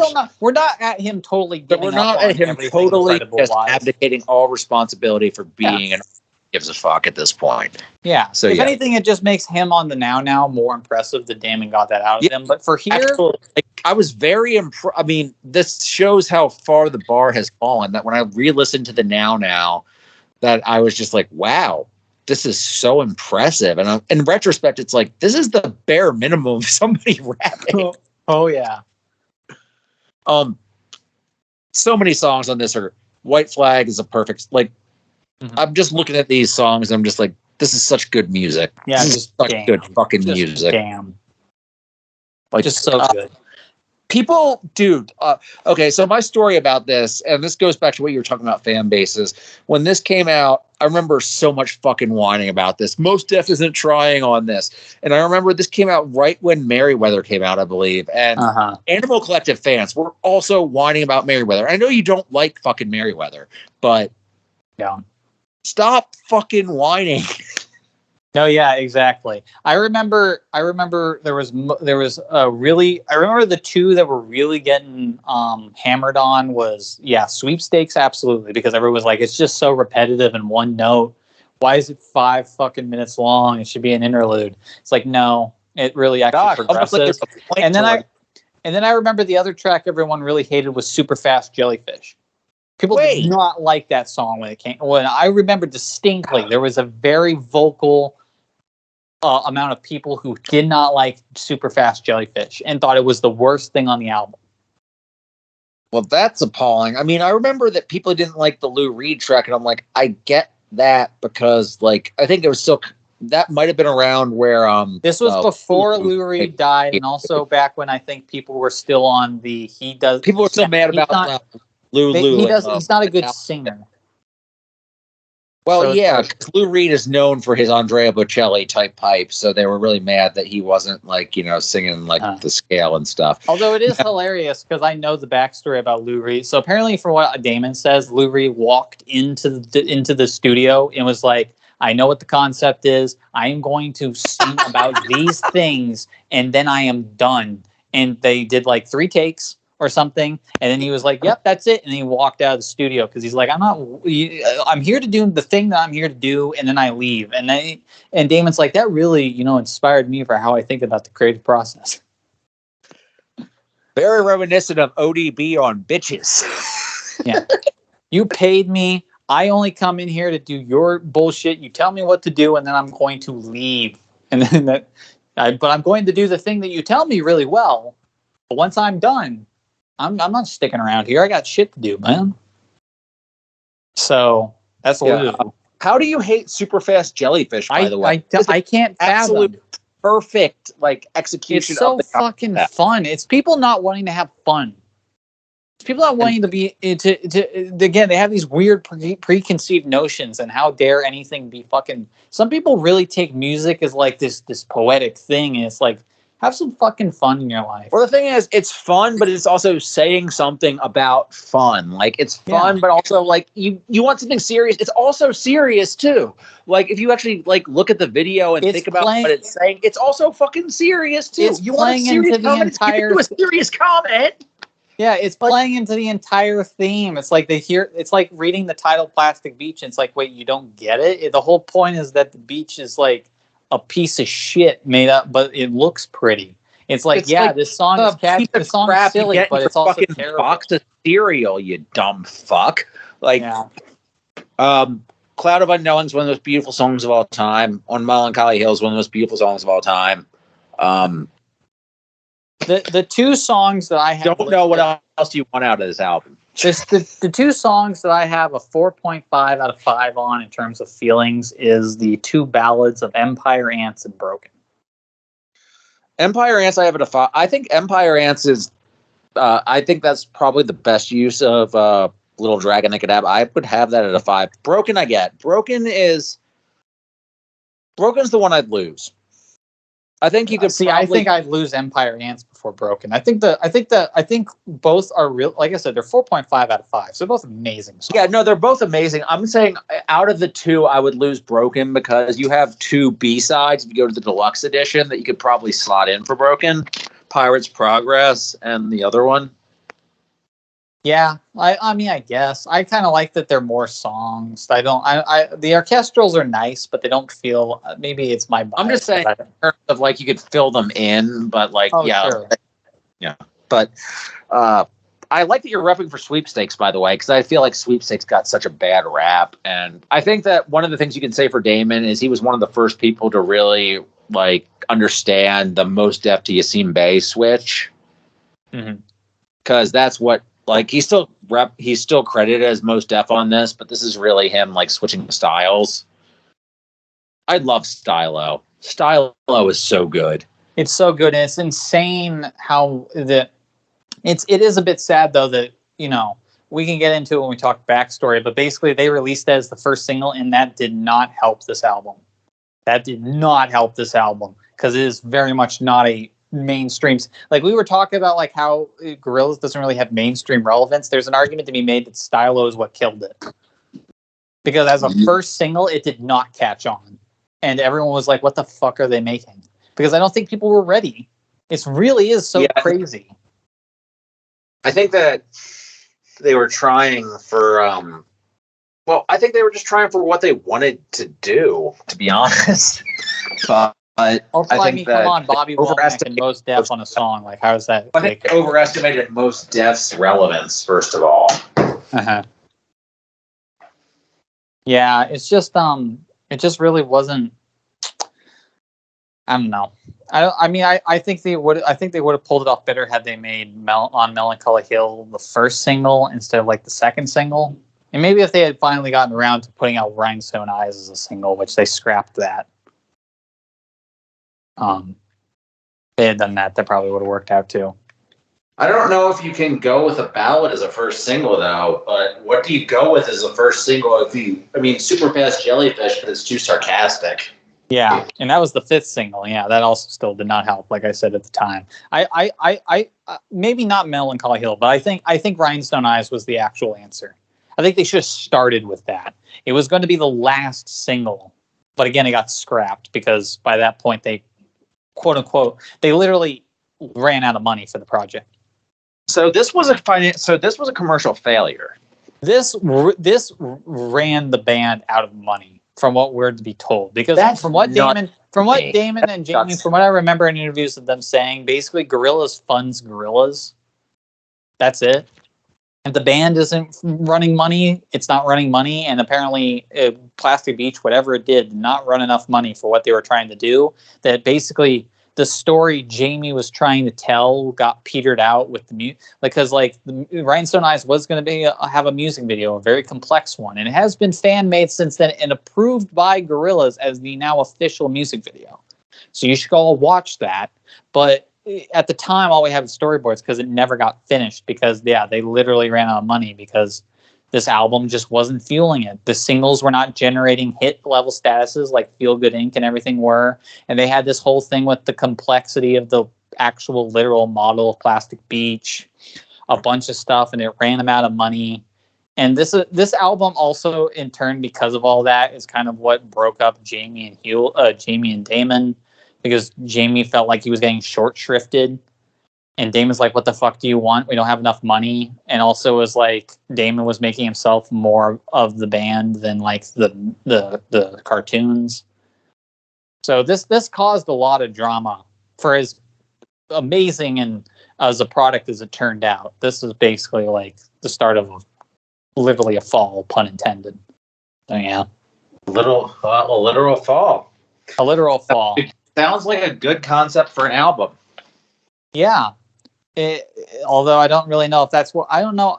I can't really actually tell you why it's called The Fall. Like, I don't know how much Damon was like just making a commentary on that. I thought it was because they toured in the fall. Oh yeah, well, you might be right. I know, because I was gonna say the concept is that this is a tour album. But yeah, I guess that would make sense if that is when they toured. So maybe that is why. But God, if we want to talk about people pissing their pants over nothing, the fact that this was made on an iPad, as good as Killing an Orphan, dude, he made it on an iPad. Oh my God. So God, like fucking shouldn't be in 2023. It's like he made nothing. It on an means iPad. Nothing. Like, he's just like that hack and a fraud Mad Lib who made it on an iPad with that piece of garbage, fucking Freddie Gibbs. With Freddie Gibbs, on Bandana. How dare he? Yeah, how dare he? Isn't he supposed to be like some cool old head, like with the boom baps? Like, what the hell is he doing touching anything virtual? How dare he?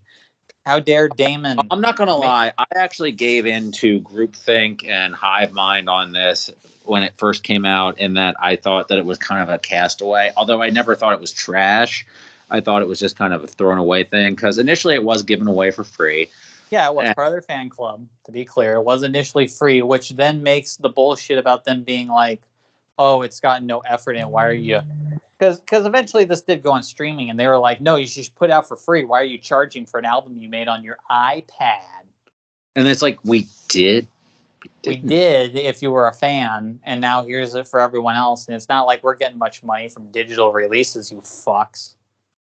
But I originally thought that this was a decent little side project thing that had one or two great songs on it. And in retrospect, I mean, in revisiting, think it's like a Gorillaz beat tape that has one song that I think is one of the worst things they've ever done, two songs that I think are two of the best things they've ever done, and otherwise is really cool.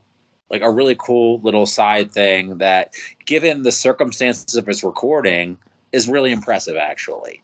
I can't believe you hate Seattle Yodel that much. My God. It's pretty true, dude. It's not. I mean, it's silly. It's silly. I mean, I can't actually hate it, but it's like... I'm joking. God damn it. But it's not good. I'm curious to know what maybe if we get Shaggy to do like some big nuts vocals over it, maybe it'll be better.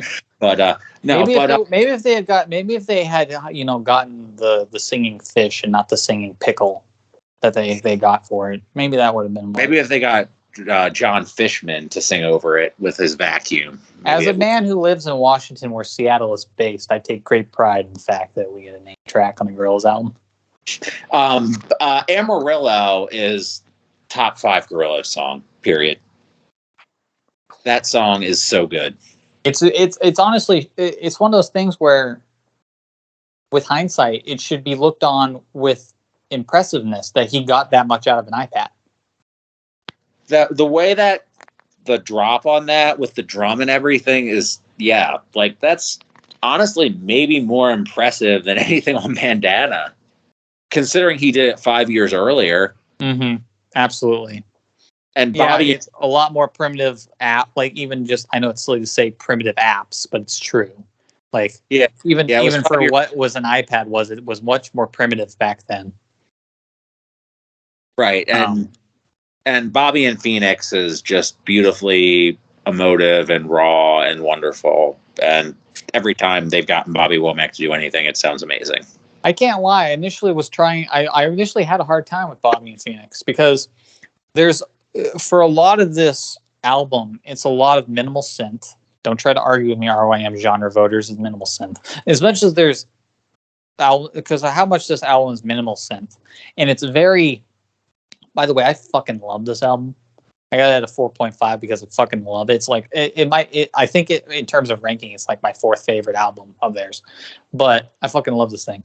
The whole mood is very isolated, very dark, very lonely. I think Damon 100% perfectly captured "You Are on a Bus" Yes. And it is nighttime and you are just watching the road by yourself. And that's all you have for entertainment. Like, that is this entire project. So it was a little hard for me initially to get into Bobby and Phoenix because you have all this very electronic, very minimal synth production. And then it hits you with what is kind of I don't want to say a country ballad, but it's an acoustic ballad. It's a soul song. It's a soul song. It's a soul song. Yeah, you're right. It's a soul song. A soul song. Yeah. Yeah, like an acoustic soul song. So it was a little bit disparaging at first from the rest of the material, but I think over time I kind of looked at it as like, no, this works perfectly because like if we're going with the themes of the bus and whatnot, it's like you eventually get like that one wandering soul, for lack of a better term. He's just there chilling with his guitar. And I knew guys like that. I had a guy like that in my town back home here in Washington. He was walking around everywhere with his guitar, just singing 24/7. I knew a guy like that. And so, it kind of fits with the atmosphere still, where it's like, there's that one guy who you just happen to meet on that bus who's just singing his heart out and like full of stories. So I think when I looked at it like that, I was like, oh yeah, no, this still totally fits in with everything. I really like the way you framed it, where it's like being on the bus, which I can't believe I didn't see it that way to begin with. And I think that he was never disingenuous about that, where he's like, yeah, I made this on my iPad when I was on tour. On tour in my bus, and I felt like... And I gave it to you for free to begin with, and everybody was just like, oh, this is like, what? How dare you? You rip us off with this low effort. You're tainting our legacy. Your legacy. There's nothing I hate more in music criticism. In fact, all forms of media. This is like applies to sports and everything else. The idea of ruining your legacy is fucking stupid. I don't understand it. You owe us this though, but things don't. I did nothing. Don't go you away. owe me this, but I did nothing, and you owe me this. Yeah. Like, I'm your fan. You owe me this. You should only make one thing, and then once I like that thing, you should just stop. Just keep doing the thing I like forever. Or don't do anything at all. Exactly. Because I'll always think of you and the thing I like. How fucking dare you do another thing? So it's like, So it's fucking exhausting. But but I think this album, looking at those places and like just perfectly executed. It spells it the titles too, in case you were too dumb to get it from the fucking thing. Spells out. No, but like, there's some crazy stuff on here I wouldn't expect Damon to do. It's like fucking The Snake in Dallas is just an instrumental hip hop track. It's like, whoa, that's pretty crazy for Gorillaz to put that on the Gorillaz name. Revisiting it felt like a beat tape. Like there are multiple instrumental cuts on here that have like shitty bass lines, like tricky soft patterns. Indie-tronica almost like he's getting tip. Familiarizing himself with new software. Like again, like the iPad is new to him, and he's just kind of like feeling it out and just like. And what's important here is that it's not demo quality, because you didn't, but I did out of my own volition. I listened to Damon Albarn's Demo Crazy, because that is actual lo-fi demos that he recorded that he said would have probably been on a lot of Gorillaz stuff, and you can actually find some. There's like a demo to Dirty Harry on there and stuff, but those sound like demos because it's him on a fucking cassette 4-track with a rinky-dink drum machine and like his guitar, and it's like that's demos. These are not demos. These are still processed, which maybe that's the technology, which if that is, it's fascinating to think about. But like, these are really full. These aren't like rinky-dink little things. I understand why he put this out as an album, maybe for free initially, but I understand why he was like, no, I'm going to put the Gorillaz name to this, and it's like a thing I'm going to put out under this name. I think we missed a bunch of singles along the way here, by the way, that I wanted to hit on. Oh yeah, we can do a little section. We can do a single run because we had the 2000s Gorillaz and D12 single 911. Is it bad that the notable thing? I love Beat, but is it bad that the notable thing you saw me comment on it is that I'm going to mention that? Bizarre says, manages to sneak a line in there that it's like you should never hear that, especially on an early 2000s being marketed more. Kind of. Maybe that's it's supposed to be a children. call back to 911 is a joke in your town by Public Enemy, but Bizarre is saying some stuff on that song, isn't he? He's definitely he's saying some stuff. He sure is saying some stuff. He sure is saying some bizarre stuff. And only Bizarre. He sure is. Bizarre. That was Bizarre's gimmick. So this is a Gorillaz X D12 song that has neither Damon Albarn nor Eminem on it. So no one's going to listen to it. He's not on it. He's producing it. He was in the studio for it. They have footage of them recording, like but 2D hook or whatever. But yeah, no hook from them. Now, it's kind of funny. I have never seen this anywhere but in a comment section in the comments for the videos on occasionally for this song. But some people apparently tell me that there was actually going to be a Gorillaz produced D12 album that never happened, and that this was supposed to be the first thing that went along, but then they just never did it because D12 lost interest. I mean, I don't. More likely Eminem. Yeah, I don't believe that. I have a hard time believing that too. This is like weird curiosity. I don't know why this happened. The Bizarre verse is just Bizarre doing the thing where he's super offensive. He says one line that we're not going to repeat on this show. It's really gross. Yeah. Beyond that, it's okay, I guess. Yeah, it's not. For as weighty as the subject you'd expect it to be, it doesn't do that. And I know not every song that has to reference 9/11 got to be like 9/11, but it is kind of. There's only oddly enough, it's Bizarre who makes the most pertinent 9/11 line when he's talking about people dropping bombs on him.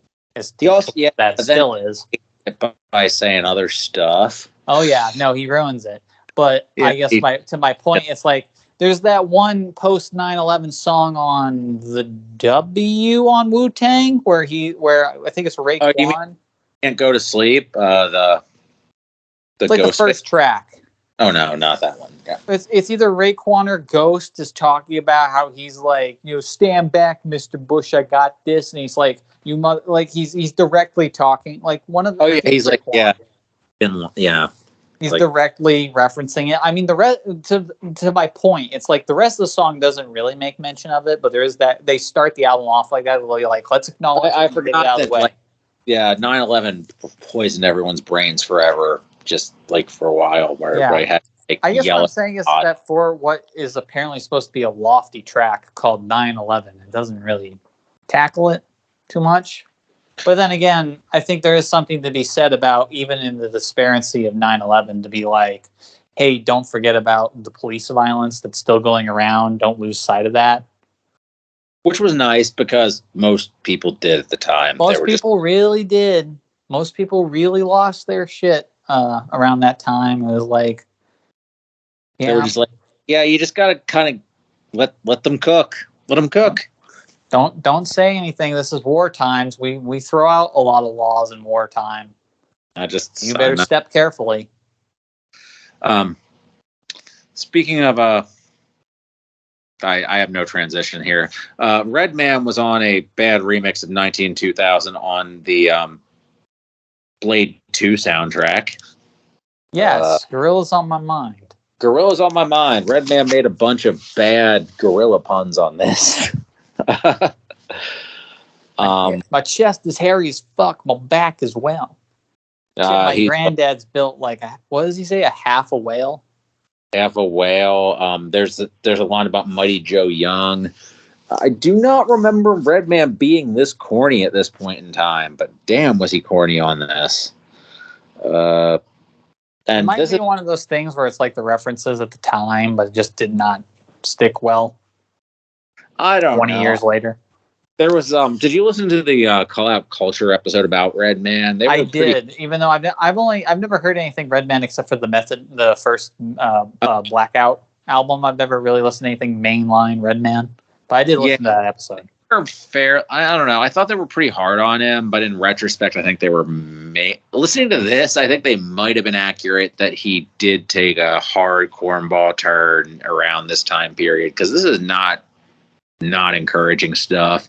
Not to be fair, the beat didn't give him much to work with. I remember, like, I heard this a long time ago, and I'm like, this was pretty good. And then I revisited this. I'm like, this is not pretty good. To be fair, I feel like it could work. His vocally he fits really well. I think it could work in theory. It just doesn't. Yeah, I think he doesn't. I think he doesn't match what is puts down correctly. Yeah, I mean, I feel like they could have given him a better track off of the self-titled. I don't know if I would have given him Clint Eastwood, but I wouldn't have given him 192000, and I wouldn't have done this with 192000 regardless. Because I feel like this is like. I'll be honest. I wouldn't be shocked that. Maybe I'm thinking too hard on this, but it wouldn't shock me that maybe not Del, maybe Dan would have been like, you can't fucking remix Clint Eastwood with my rapper on it because I still have that. Yeah. Like here's that. So it's like, okay, we can't have him jump on a remix of Clint Eastwood. What's our next biggest single? Well, it was 192000. There's no rapper on that. Might as well just throw him on that one. I think that Red would have fit best on Rock the House. Like a relaxed Rock the House probably would have been kind of chill. The problem is that Damon doesn't like Rock the House. Well, Rock the House is very good, so I don't blame him. I will disagree, but the only thing Damon likes about that song is his pan flute playing, which of course that's what he loves. So Damon's right. I know we have a lot of disagreements about Rock the House, but we could disagree about Rock the House all the day. All right.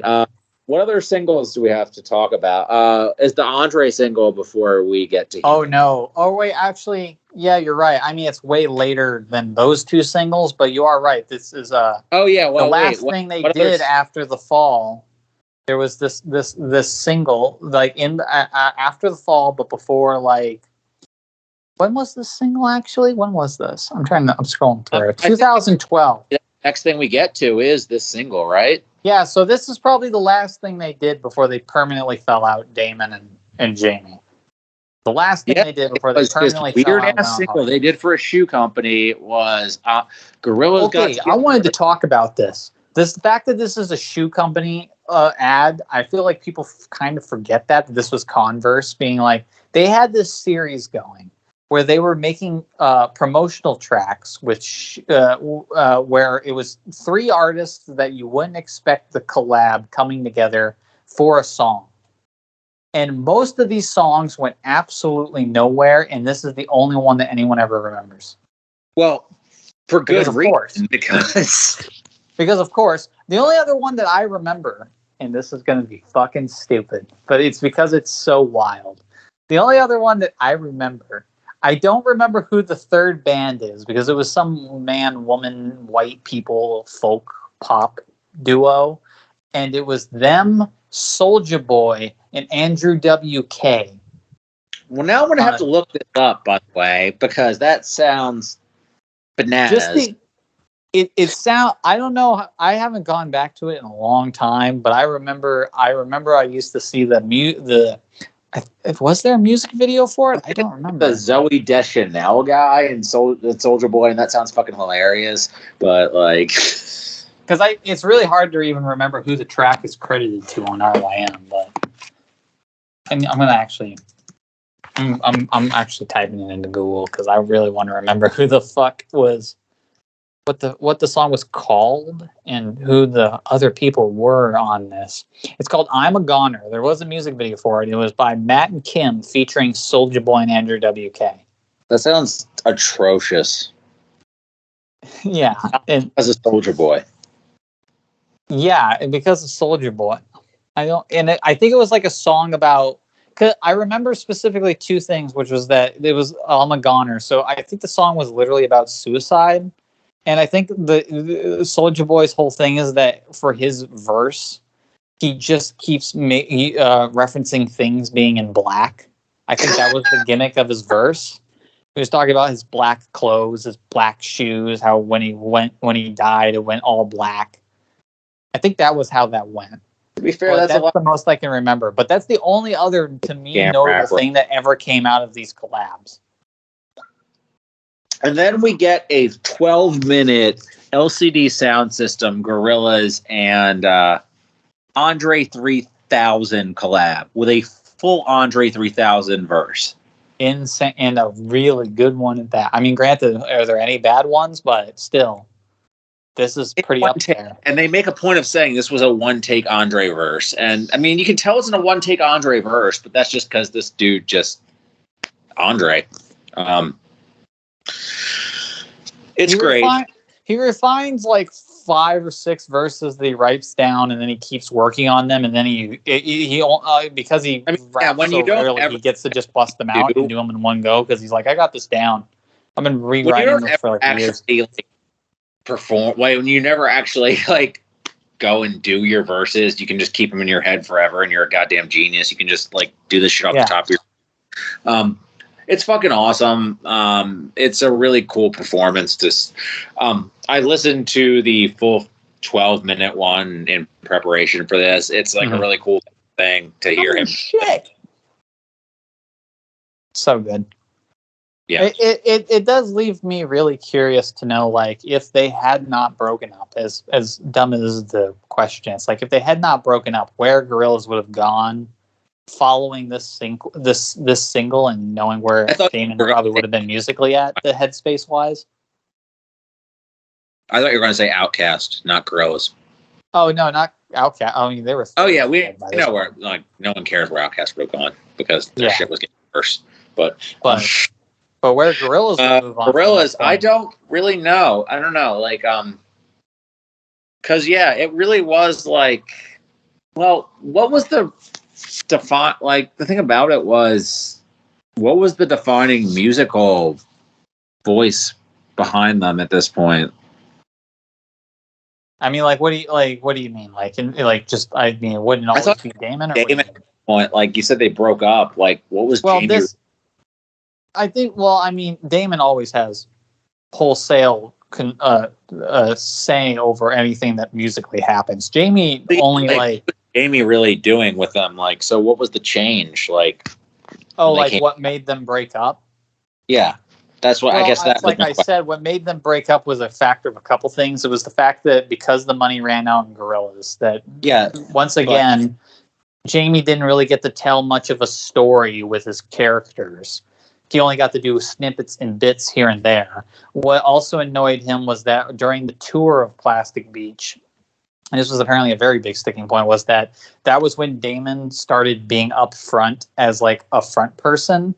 Because after that point, it was like, if you remember, if you've seen any live shows from Plastic Beach era, it's a lot different than like the Demon Days and especially the self-titled where he's playing behind. So so if I recall correctly, in the Demon Days stuff, it was all behind a screen, correct? Yeah. The self-titled and Demon Days, Damon plays behind usually a screen, or he's not like on stage up front. Oh, look, it's Damon. The guests are, but not Damon. He's never there. And there was like always some special animations to take over. Like they were still doing like 3D virtual models in certain ways at this point. Like it's just like a screen, like displaying the quote unquote band, and then yeah. But by the time Plastic Beach rolled around, if you see live shows, then it's like, no, there's Damon in the front of the stage, and there's all the band members, like all of them. And then what are we going to have? And then we will have a screen up top on occasions that is playing like some of the music videos and like some still shots of the Plastic Beach model we made. But that's really it. And so Jamie felt like you're starting to like not care about the cartoon aspect. This is just becoming Damon. So the fake rock star and the parody of the band of a rock star is becoming a real rock star, and the parody of the band of a rock star.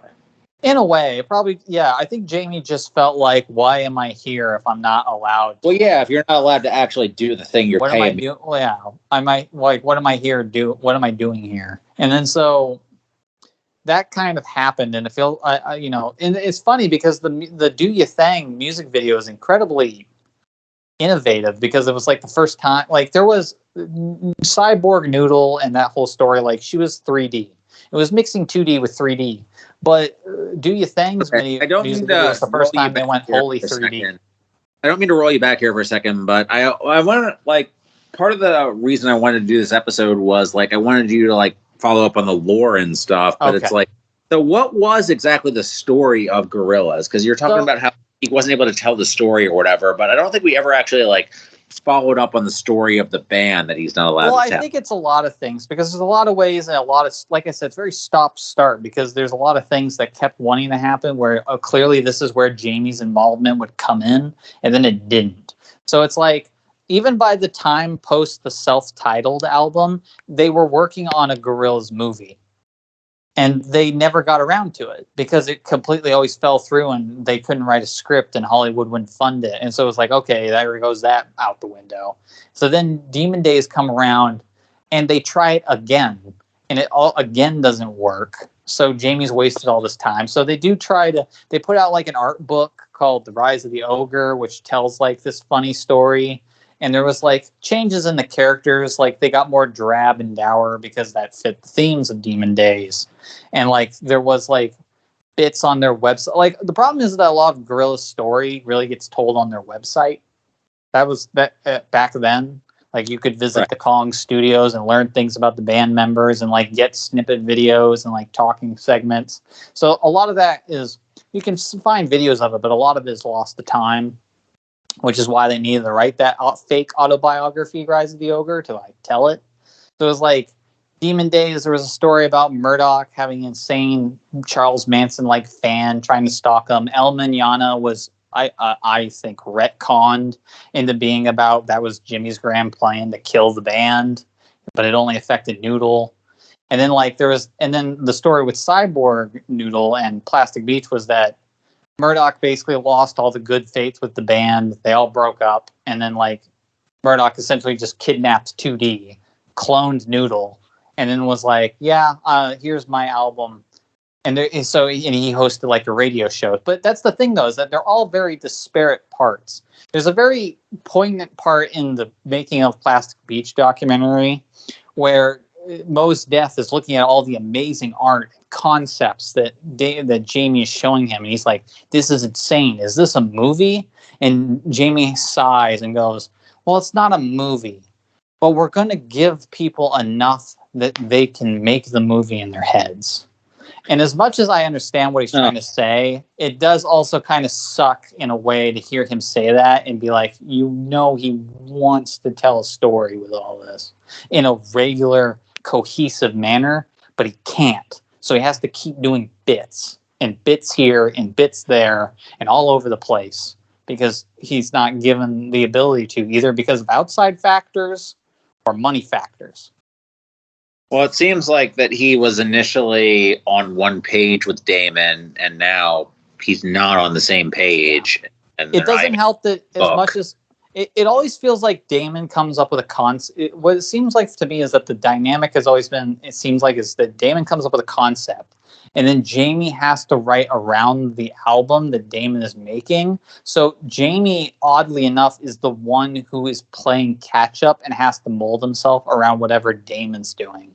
It's not really collaborative like it felt like at first, where it's like I said, it's not until like maybe even Cracker Island that I think Damon has ever made a reference to the actual cartoon band in the music. He doesn't do that until a couple of references in Cracker Island. He doesn't really do that. And that disparity and that lack of like cohesion, I think, also does not help the relationship.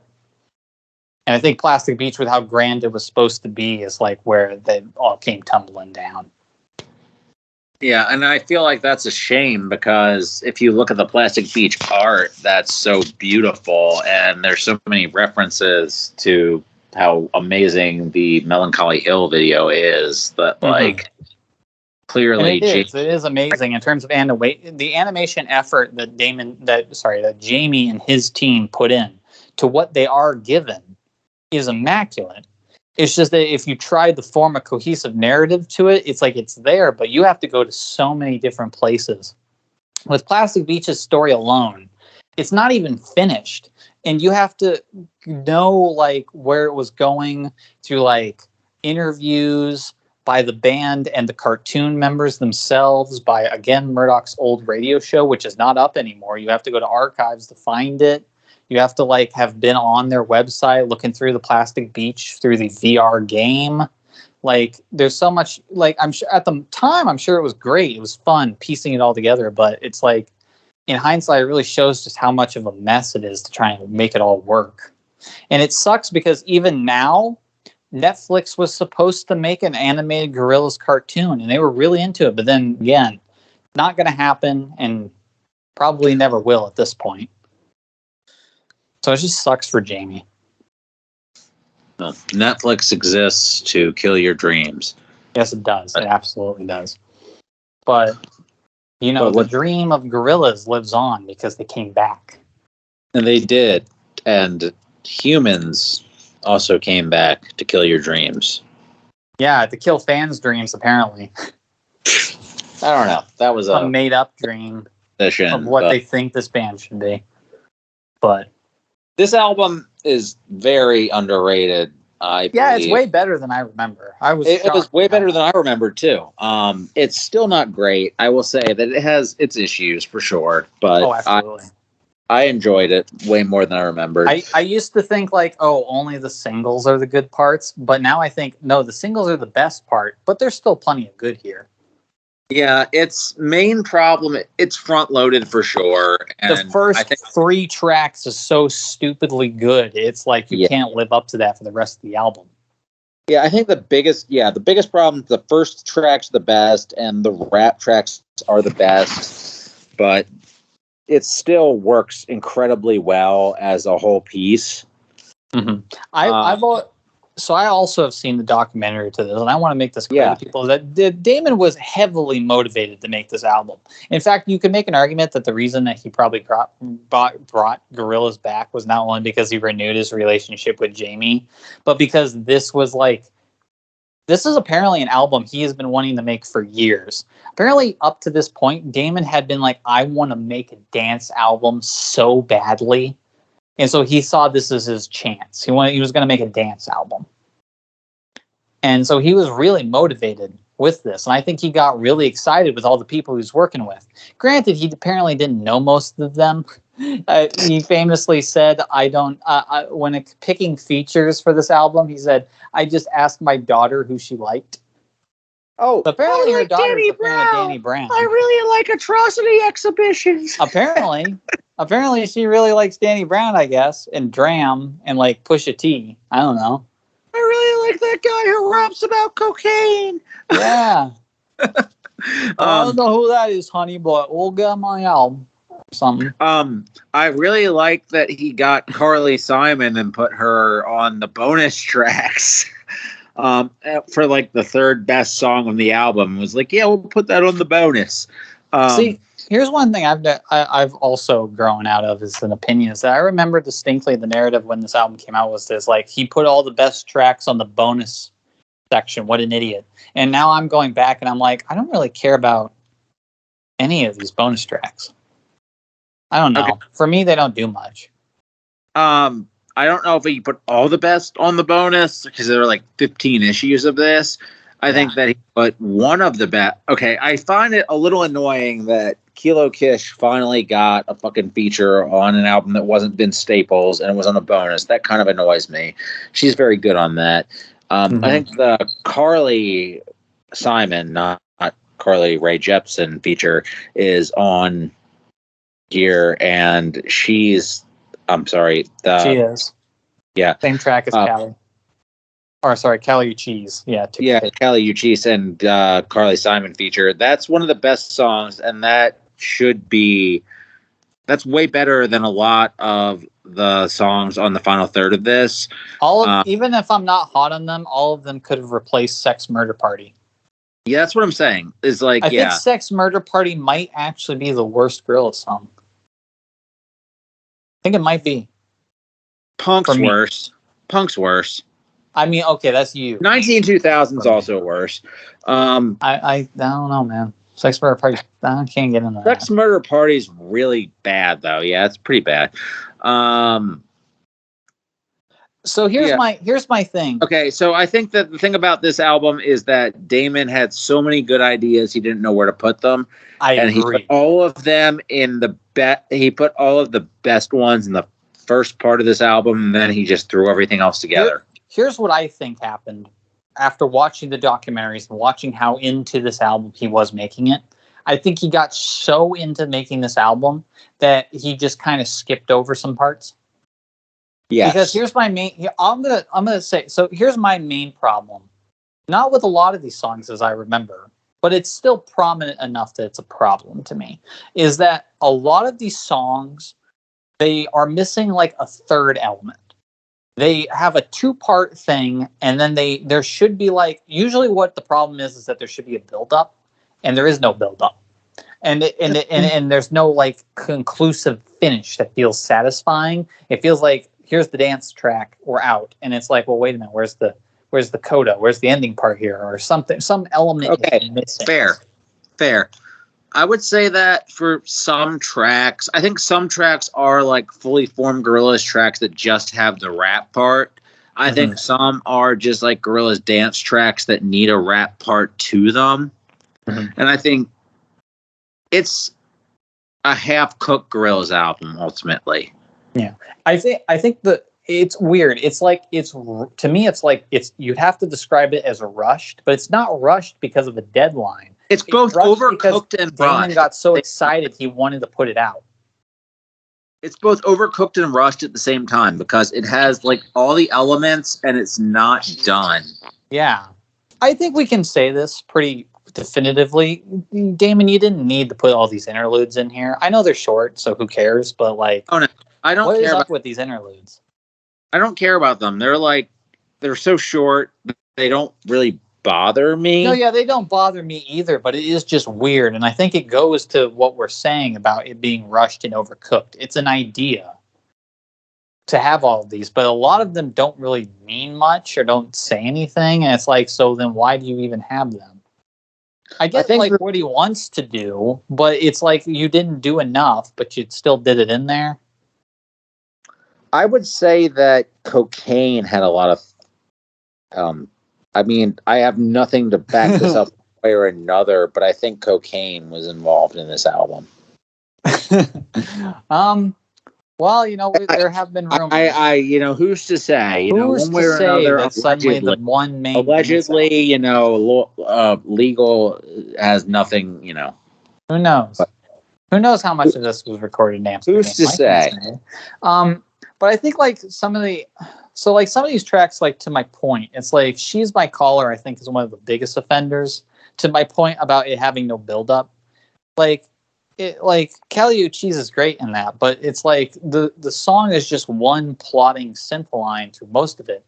And then there's maybe like a rise somewhere, but then it goes back down and then it rises again and then we're done. And it's like, well, wait a minute, where's the build-up? Where's the big explosion? That's how a lot of dance tracks work. You can't just have the beat and then call it good. You got to actually build to some sort of drop, quote unquote. To your point, We Got the Power is all just ending. Circle of Friends is a bonus track, but still all ending. Yeah, even in the bonus section, it's kind of hilarious that there's just a weak ass ending. Twice in a row. I don't know why he bothered with that. I mean, I guess it's just like, it's the end. I got all my friends. It's the end. Sure. I'm not big on Busted in Blue. Hilariously, the one track with no features on it that people whined about. They wish there was more. I like it, but it's so it's 4 minutes. It doesn't, and it also feels like it's completely disparate from everything else that's going on, but not in a way that I think works. Yeah, I don't know. It's a very interesting album. I'll say that. I don't think I gave it enough credit at first. There's so much here that works, and there's a lot here that I wish worked more. There's a lot of untapped potential here. But just going through the track list, the Vince track is incredible. The Pop Can track is incredible. The De La track is great. The Danny track is amazing. The Dram track is really good. The Pusha track is amazing. Oh, yeah. There's just so much on here that's really good. I'll be the one disparate opinion that I think Hallelujah Money works as a song. I think it should have been an ending. think that should have been the last track, but I like Hallelujah Money. I think people are weirded out that it was like a sermon track, but it's like that's good. I mean, it's on the nose. It's hilariously on the nose, but also sometimes poetry is like that. So it's like I don't think that's weird. So I'm into it. I mean, I guess sometimes you just need to hit the message on the fucking button, right? Absolutely. Speaking of hitting the message on the button, we live in the now. We live in the now. So I get to be if we're talking about you and me having despairing opinions, this is probably where we're going to have the most despairing opinions, because if we're going by official rankings, this is my bottom Gorillaz album. I actually like Humanz more than this. Well, that's not to say bottom Gorillaz album is pretty harsh. You like G-Sides better than this? Yes. Did you not hear me how much I gushed about Phase? I mean, yeah, I did. I tried not. Okay. All right. Oh. This is where we're gonna. This is the point. Like, I'm looking right now. I'm looking at the tracks here, and I re-listened to this, and like that last run of Magic City through Sukai is just you fucking bastard. You're making it worse. That's the exact moment I think this album falls off for me. Oh god, it's getting worse. It's the exact moment. I think Lake Zurich is like the one, like a huge standout track, and then after that, it's like I lost interest. Let's talk let's talk about it. I love the two singles that came out of this, Humility and Trans. Trans is my big numero uno track. Trans I love is actually Trans. The song I like the least on the God damn it! Can we not? It's this fucking project. Okay, this is the most boring thing on here. Oh man, with the fucking coda and like the can you dance like this? And it gets all it's fucking still psychedelic good. and shit, and the bass is rattling. The best thing about this album is how it's the ballad Gorillaz album. Like, I'll agree with that. It's definitely the most ballady they have. I mean, I thought the one thing we're going to talk about here is how Snoop Dogg actually performs. Oh yeah, no, we brought it up earlier, but yeah, this is probably the most shockingly effort driven he's ever been. Snoop Dogg performed for once. Like he actually was like, sure, I'll show up. I heard that and I said, oh my god, Snoop Dogg raps, and I was like, whoa.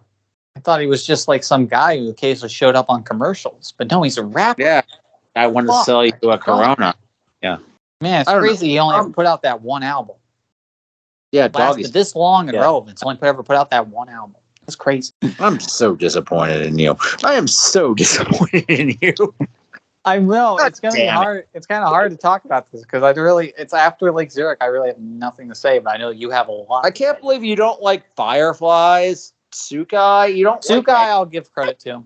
Sukai, if you're talking about that stretch, which one do I like the most? I like Sukai the most of that stretch. Like I could talk about Hollywood is great. Humility is like a really fun summer song. It's perfect. They really nailed it with the music video, which I don't know if you saw that. It's got Jack Black in it, but it's like that's a perfect summer hit at the beach and everything. That's great. Lake Zurich is like crazy to me because it's another, like we talked about this on the fall briefly, but it made sense for the fall.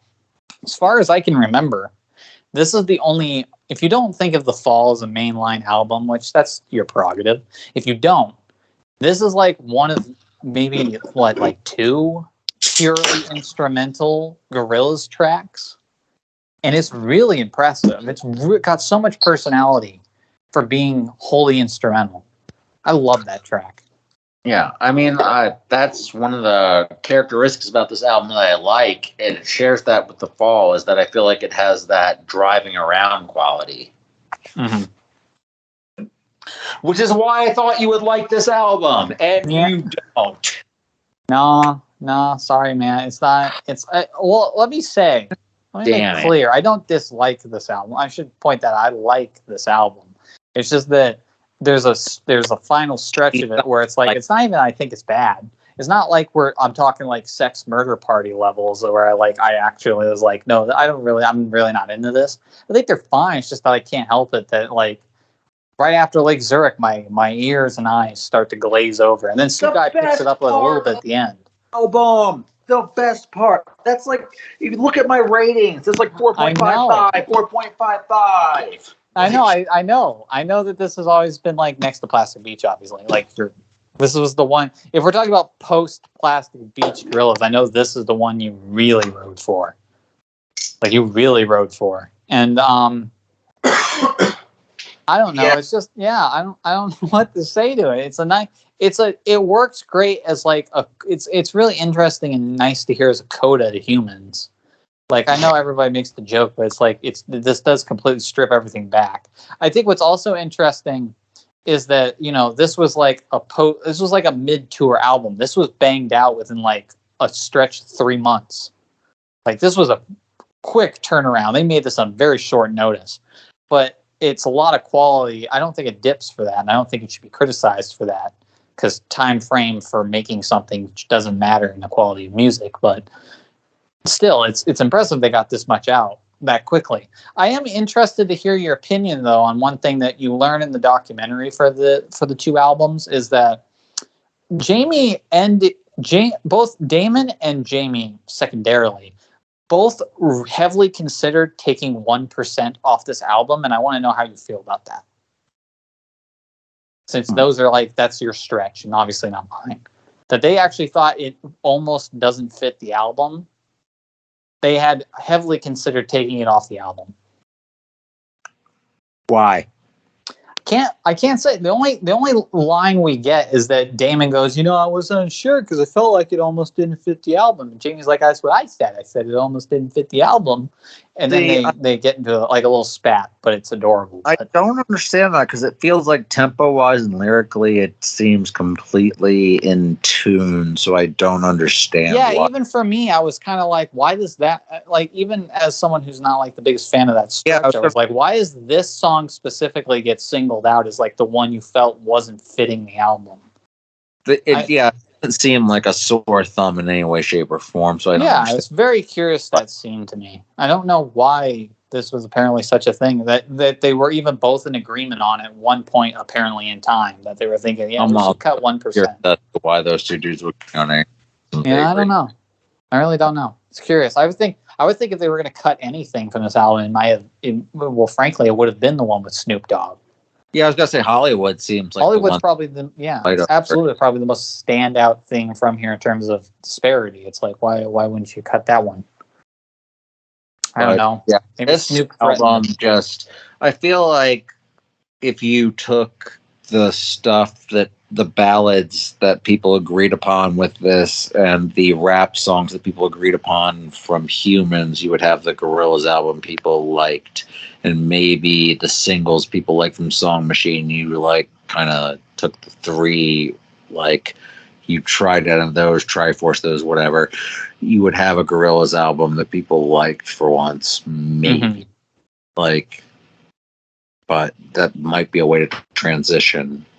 Because I thought maybe we would finally get to a Gorillaz album people liked with Song Machine after I heard the singles on Song Machine. But no, apparently we'll never get a Gorillaz album people like, ever. Wholly like. There'll always be a group, like I said, there'll always be a group that doesn't like it because they like the thing that they did back then that they think is the sound. Well, it's like, no, they're everything. Yeah, with Song Machine was like, here's everything we've ever done. Every sound we've ever tried, here it is more so. Or here's a taste of it. Like, I'm going to spit out, you want a rapper over our songs? Like, spit it out like... Here's Schoolboy Q. Here's JPEG Mafia on our bonus tracks. Here's fucking, here's Kano again. Although... Out a rapper on our songs is like it's spitting out like pills like Pac-Man. Like I thought that was the joke. You want a phase 1 track? Here's fucking here's like the dub on Friday 13th. Here's Momentary Bliss, which is like your angry which is line rocker. I don't even like that much. It's still pretty good. This is like top 3 for me. I love this album. This is officially my 3rd favorite. Yes. Yeah, this is right up here. I think Pink Phantom is like ridiculously beautiful. I think Désolé is like ridiculous. Désolé is one of my top 3 Gorillaz tracks because I think that is the best. For me, in terms of what's the best song in this album, that's the best song. Désolé could extend into forever. That's how good that song is. Mm-hmm. It was so good. Damon looked at the single and said, "You know what we need to do? We need to make it longer." Yeah, that's how good he knows that song is. That, yeah. There's nothing I would change about this. Again, Momentary Bliss is the least song on here, and it's still pretty good. Which is funny because that's my second favorite song on the album. If I was to say what's the thing to take out of here, if we're just talking about the main album and we don't start considering the bonus tracks, it feels mean to say Dead Butterflies because I like Dead Butterflies, and I wish people would stop bitching about it. So yeah, I mean, Slow Tie's kind of a piece of shit. So yeah, I guess. I know he is, but it's like I still do like that song a lot. I mean, it's a pretty good song. Like I do think that the hate for Dead Butterflies is overblown, and then what I'm learning now is that Gorillaz fans really fucking hate trap music. Like a lot of people hate trap. Oh no, music I like the song a lot. Like I just think that no, I get it. But I see a lot of people not hating it for that, which is maybe understandable. They hate it because it's a trap song. And they think so they're RYM users. Oh, yeah, no. And this is in the Gorillaz fandom, too. They're like, why is Gorillaz doing a trap song? Damon is selling out. That is the genesis of where we're at with Cracker Island, where it's like Damon is just making pop songs for the masses. It's like he's always kind of done that. He's just that he puts an experimental flair on it. Wait a minute. This guy who was in Blur is making pop music? How dare he? It's like the thing I find really fascinating about Dead Butterflies is that I listened to it and I was like, oh my God, Damon is really good on a trap song in terms of being a chorus deliverer, a hook guy. He vocally is really good on this track. No, I actually really like that song. I wouldn't lose anything off the album, first of all. It's really airtight. For as long as it is, it's with the bonus tracks. It's actually surprisingly short for how much it packs in. Yeah, I wouldn't lose the Peggy song. I wouldn't lose the Genius Policewoman song. I wouldn't lose it. I actually, honestly, don't even really know why Slow Tie is like a piece of shit for the most part, except I heard vague things, so I think I'm supposed to hate him. But he was a piece of shit at that awards ceremony, and then he got his award revoked. He said sorry, and I guess by this point we're over it. Although he did do that annoying thing where he was like, after it happened, he said he was sorry, but then he still made a song about how he almost got canceled. So it's like, you really had to get that jab in there, didn't you? Which, by the way, sadly, is a topic we will get to when we get to Damon on Cracker Island. Because for some fucking reason, he brings it up too, and I don't know why he does. I really hate that we have to keep using the word canceled. I hate that we have to associating it with oh man, there's nothing devastating about quote unquote being canceled. No one has been canceled and been had their career harmed. Louis C.K. won a Grammy. Woody Allen still makes movies. Yeah, no, it's never worked and it's not new. That's another thing. It's not new. It's like when people were being like, oh, there's so much PC culture. It's like I remember there are speeches where Ronald Reagan is bringing up PC culture in the 80s. It's not new. You just put a different wording to it, or you're acting like it's new, but it's fucking stupid. But they can do different corpse. Yeah, absolutely. But to go to this album, there's not really anything in terms of the main album that I'd really be like, yeah, no, I need to lose that. It's air fucking tight. Once you add in the bonus tracks, there are some I have to admit that I'm not as hot on as everything else on the main album. But they're still pretty darn good. We're at a Plastic Beach situation where they're 4.5s type deal. I would give Opium a 4.5. I'd hit it with that. I fucking love the JPEG track just for how stupidly cute it is. Love that. It's probably my favorite thing JPEG has ever made because I'm usually not that big on JPEG. I know maybe most people would disagree with me, but I really like the instrumentation, just everything that's going on with Love to an X. It's really weird to have a track like that on a Gorillaz project, but I enjoy it.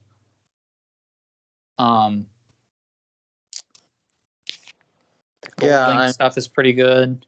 The Skepta track is fun as a closer. It's kind of weird that it's the closer, but it's still pretty good.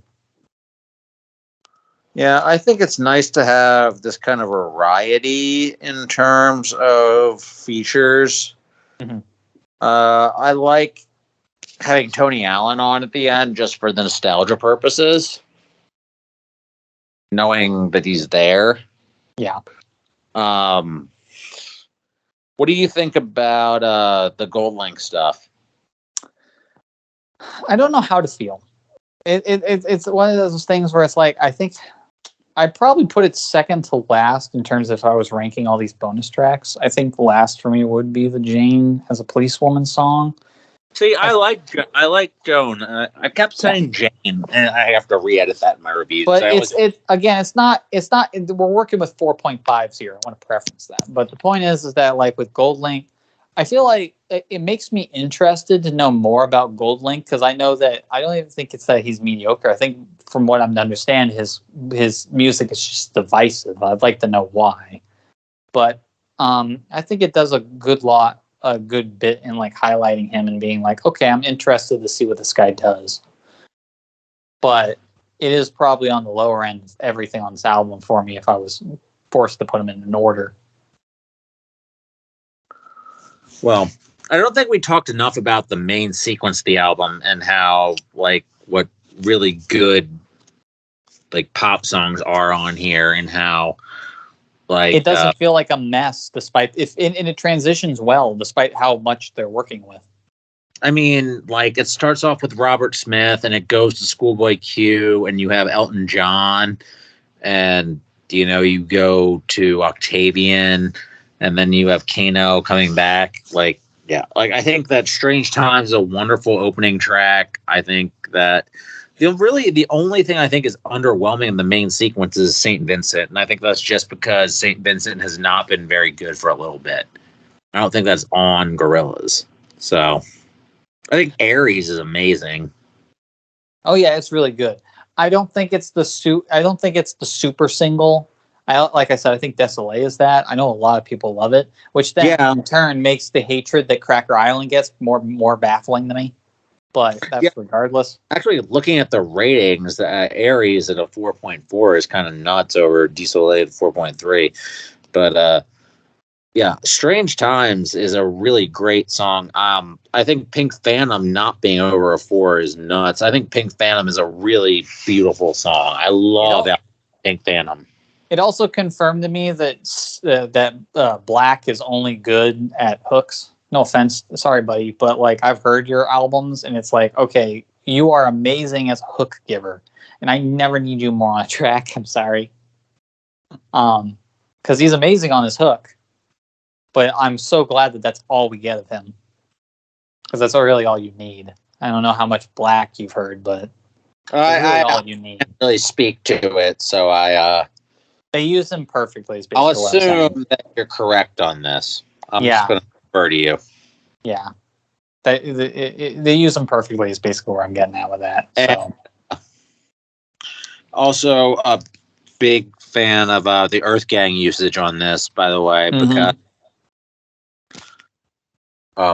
this is pretty much all the Earth Gang you need as well. You don't need to be seeking out those J. Cole projects from Earth Gang. I think what's interesting is that, way back when we started this episode, we were talking about how, this defined like generation for certain people and like really heavily also quote unquote influenced rap, or maybe just pop in general. But it's, I feel like at this point in time, Gorillaz has such a quote unquote status and like legend to it in the music community that like if you get featured on a Gorillaz track, you better be bringing your fucking A game. Like It's almost like it's like an honor badge. It's like I showed up on a Gorillaz track, and and you better believe I brought it. Like I don't know anyone who's like showed up on Gorillaz and gave low effort. Well, unless I'm really missing something. I mean, J. Cole still has time to do that. Still has time. Still has time to go 3 quickly. minutes. Okay, listen, Damon's daughter. If you're on, don't, for the sake of everyone's benefit, don't put any J. Cole on your playlist on your iTunes. I mean, Earthgang's already been on there, so they probably shared some of that J. Cole, a lot. Oh man, J. Cole went 3 minutes, no features. So, but did these guys wait? So Gorillaz went 3 times platinum, but they had features. Now I don't need to be on that album. I'm good enough on my own. You can feature on my album. Oh no, wait, you can't. I don't need you. That's J. Cole. Oh God. But actually, I was about to say we're on to the last album, but we're not, because we do have a tiny little EP right after that. Just one. The Meanwhile EP. Meanwhile EP. After the song Machine, Meanwhile, real quick.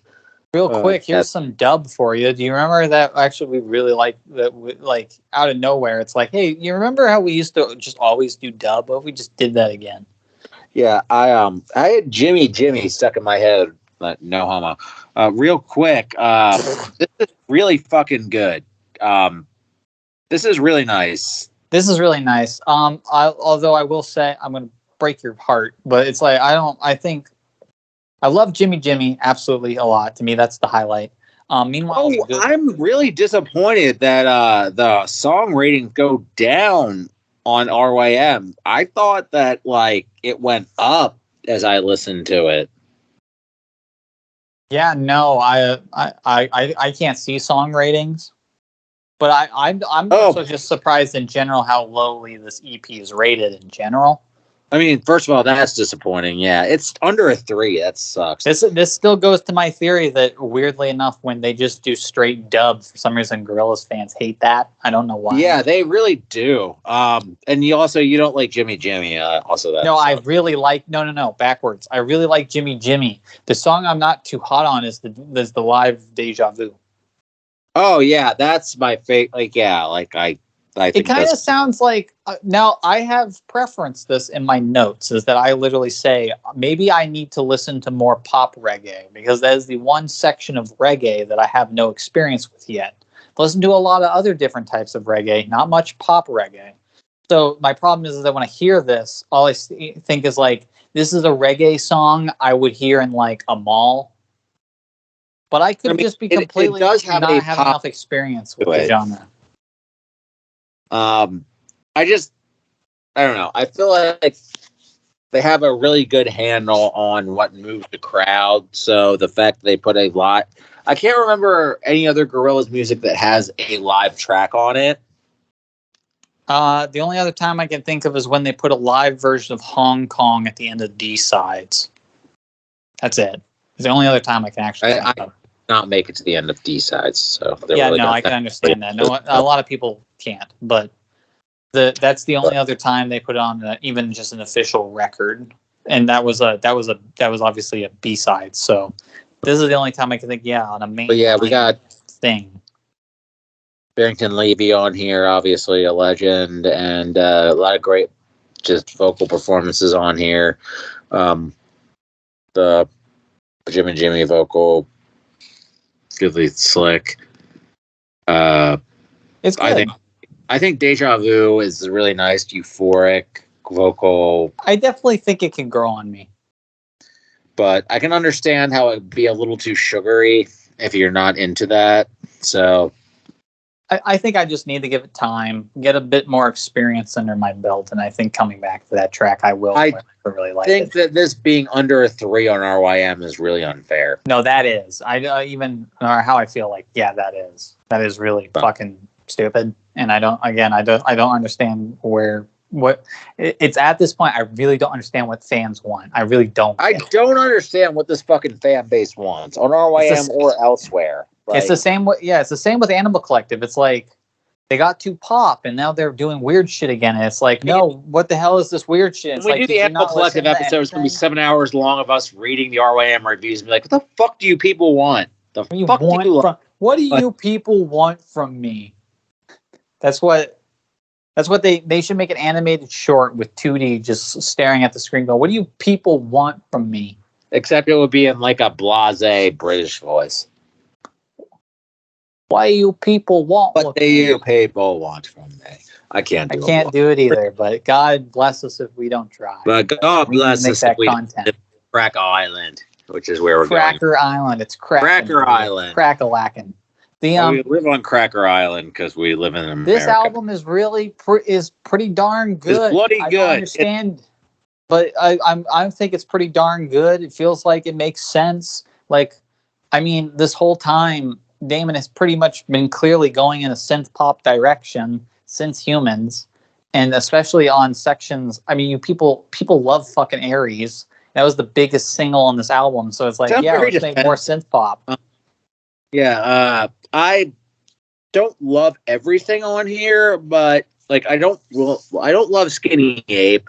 I don't love Baby Queen, but beyond that, I really like, and I don't love Tame Impala on New Gold, but I could lose Baby Queen, and I love instrumentally Tired Influencer, but lyrically I'm just like, that's too on the nose. Tired Influencer lyrically is a tired trope, I would say. Yes, like, but I also get it for the theme. He's trying to make a thing about, like, all the themes are, and to say this is actually a very nicely put together concept album. At first, you won't be able to tell, but if you really dig into it, this is actually a very nicely executed concept album. He really does stick to this cult shit the whole way through. It's actually very impressive. And the tropical sounds on it is very nice. And so I understand why he wrote Tired Influencer. I get it. But as a topic in of itself, yes, it's very overdone. It's very on the nose. But instrumentally, it's very good. Yeah, no, I mean, that's the thing. And, like, taken in isolation is going to be read differently and taken wrong. So. Now, I also really enjoy Skinny Ape as a song as a whole, but goddamn, like I said, Damon, don't bring up cancel culture. You really don't need to. I don't know if you have broken down the lyrics, but basically the answer. No, I mean, I haven't broken them down, but I've broken them down. There's not actually. It's shockingly there's not much to break down because there's only so much to it. But Damon is essentially getting all. It's a track about the Skinny Ape is supposed to be someone who's been beat on, and so the idea is that it's aimed at the younger generation and how they have a lot of power, and it's like, listen, I'm just an average human being who makes mistakes, who's a skinny little ape. And he literally says the words, like, with the power of canceling or something. He literally says something like that. I forget exactly, but it's like the power to cancel anything they see or something like that. It's fucking stupid.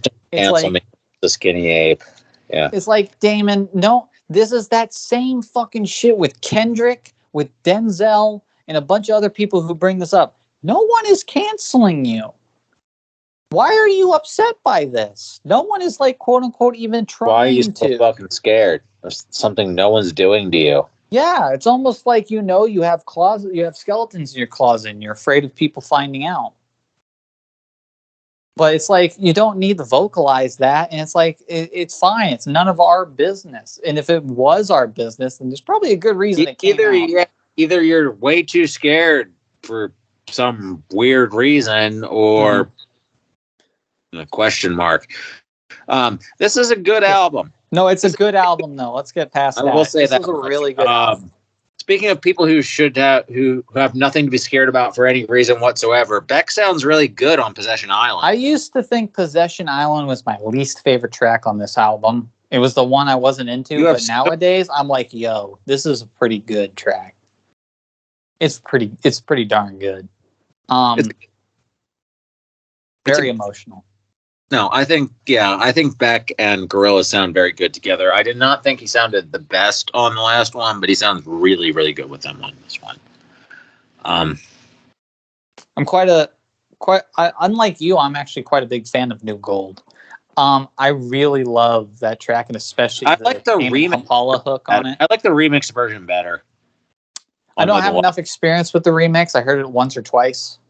I think I still prefer the original because, again, I'm really big on that Tame Impala hook, and the remix kind of audits that, and so that kind of lowers it for me. I mean, I have nothing against Tame Impala. Like, it's not because they like get rid of Tame Impala or anything. I know you said in your review it's because it's like it fits Booty Brown more.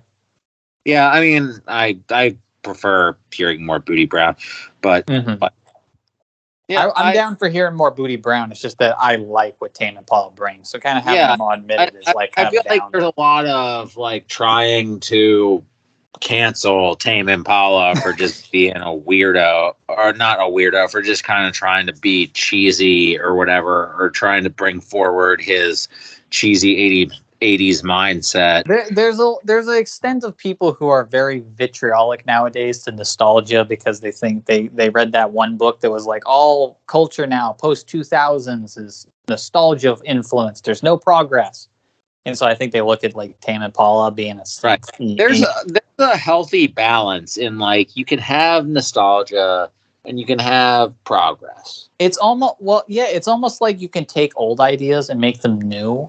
And you know what? Some people are always like, "Oh, you see how much advancement happened in certain areas back then, and now it's all stagnated." It's like, well, maybe it's because it was a new thing, and now what we need to do is take those things and do new things with them or refine them. Maybe that's what we should be doing. So it's like, yeah, synth pop is back, but it's like I don't remember synth pop ever sounding like this. Although this is not the most genre bending synth pop album ever. This is not that experimental synth pop. It is still very Gorillaz synth pop though, and that's unique enough as it is to stand out from the crowd. Yeah, you can have nostalgia and you can have progress, such as what Gorillaz did with dub and other genres that you liked. So it's almost like in the 2000s, dub was already 30 years old as a genre. Exactly. It's almost like the things that you liked were always there. And that, like, even if history is circular, it's certainly never repetitive. Yeah, history rock. So, yeah. I feel like I don't know if you have anything else to say about the main album, other than this. Yeah, like, really good, but for the bonus track, really say about the main program, except I think people want to hate the Bad Bunny feature just because it's a Bad Bunny feature. I like it. Okay, did you see that post I made, by the way, in our Discord? Did you see that comment? So after I was like, people were shitting on the Bad Bunny thing, I went back over to Bad Bunny's artist page on ROAM, and I was like, let me look through the comments just to see what people say about the main Bad Bunny. And it's like all his ratings are like just barely below a 3, all of his albums. And it's fucking hilarious. If you use Google Translate on the comment box, all the Spanish users are just shitting on the Americans for ruining the score and calling us gringos. It's fucking amazing. They're like, this is the most influential Spanish album ever, and like all these Americans are ruining it. Yeah, gringos es el diablos. But go ahead. I just said gringos es el diablos. Yeah. Okay. Yeah. It's no. It's just hilarious. I do love, I wish that I could have, I wish I could, I was bilingual more. I wish we weren't fucking horrible, but, yeah. So the bonus tracks to this, okay. It's kind of funny. So I, kind of wish they did not put the silent running version in a bad place on the bonus tracks. I think it's a very good version. It's a great version, but I think they put it in a dumb place. So it's in the streaming version is placed not at the end. No, it's not at the end. It's right. It's the second to last, which is dumb. The New Gold. Because definitely the end of the album. I agree. I absolutely do agree. Now, the problem here is that I almost sort of get it, because it's like, oh, in the traditional album sense, you put the remixes at the end as bonus material. The problem is that this is bonus material already. So it's like, let's just end off the album on the thing that is probably the best of your bonus material, but we don't do that. So I get it, but I don't get it. I really don't. I think the really interesting thing is that, like, how non-synth pop these last tracks are as bonus tracks, like, and compared to every other bonus section we've had since Humanz, this really does feel like bonus material. This does feel like these are not full-on songs, and I Song Machine is pretty clear that those were always intended to be on an expanded album. Those were created and crafted. Humanz, I don't know, but it certainly feels like they're full songs. It's weird. These are clearly leftover parts. Stop you. I'm gonna halt you for a second. Humanz, I'm kind of a little disappointed that I didn't get to listen to all of those, because I feel like Damon sent those out to like 1,000 people, and I wish I got to listen to all of those, because I listened to the K Tronado one that was pretty good, and like I feel like there's a bunch of Humanz remix material out there, and there's probably. To be clear, just to clarify, I'm not talking about the remixes. I'm talking about just the purely original tracks that were on the bonus material. So I thought you were talking about like everything that was remixed for Humanz. I'm sorry. Oh no, not the remixes. I can't. I also did not listen to the remixes. I can't speak to them. Shit, never mind. I'm sorry. I was misunderstanding. Oh no, you're fine. It's hard to tell because we're talking about the New Gold remix. But to the original songs on the bonus section of Humanz, it's they still were definitely full songs. Here it doesn't. They definitely feel like leftovers. They're still I still think Crocodiles and obviously Controller are done songs, but all of these are like under 3 minutes, really short stuff. So it definitely feels like they're even though I think they sound complete, they're clearly like just little ditties they did. It's also funny that it's like they sound nothing like the rest of the main album. They almost feel like what you would say is like phase 1 self-titled influenced Gorillaz tracks that then like mixed with the tropical themes of this album. So it's really interesting. I kind of wish these were all on. I kind of wish there wasn't a bonus section. I kind of wish that these were on the main album and like interspersed throughout. But where would you put them though? Like I was kind of thinking about I listened to it. Like where would you put these? Maybe. I mean, I immediately want to say you could swap out Baby Queen for one of these. Maybe you could take like. Because I love Crocodiles. I think maybe you could take Crocodiles. Cool, yeah. I think you could take Crocodiles and put it where Baby Queen is. But I don't know. Like the thing is, Captain Chicken is like basically an interlude. I think you could put it like most places early on in the album, and it would be like a funny little interlude song, like "Hey, Dell's here," and then he's out. Like that's just nothing. And then there's only the Controlla song, which I mean, you could just swap them in as like like interludes essentially. Because they're not that long. That's the thing. So I don't think they'd be invasive. They're not long. Running, I've always maintained you could kind of just put that in like at the end essentially. Like that could be the only version. Mm-hmm. Like so. Yeah. But it's interesting just how different they are compared to everything else. Definitely a different batch of material than the Humanz stuff or any other batch of like previous material. And before we go, I gotta with this album and maybe the episode in general, I just gotta say like R.I.P. to Trugoy the Dove, and this going as far as we know being the last time that not only does De La Soul show up on like a Gorillaz album, but probably I don't know, maybe there's some stuff in the works, but probably an album in general.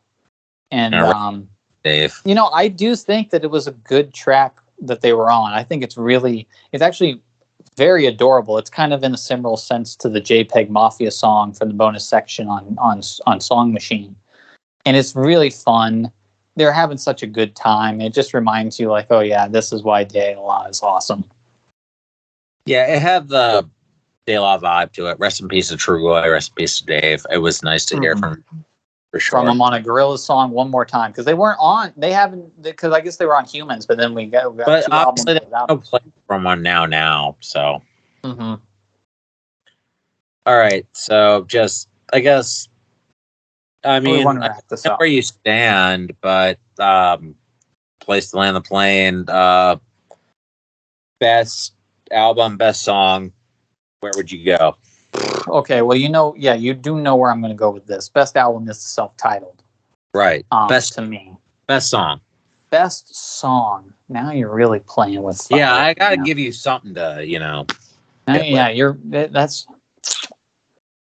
shit, man. That's really hard because with a band like this, there's so much to compare and it's all so different and it's all so good.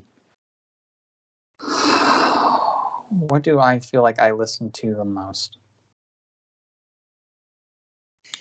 Hit me with your. I almost. All right, you're gonna throw it back. You got yours. Give me time. Give me a second with the song part. You know the album. Give me time with the song. Hit me with yours.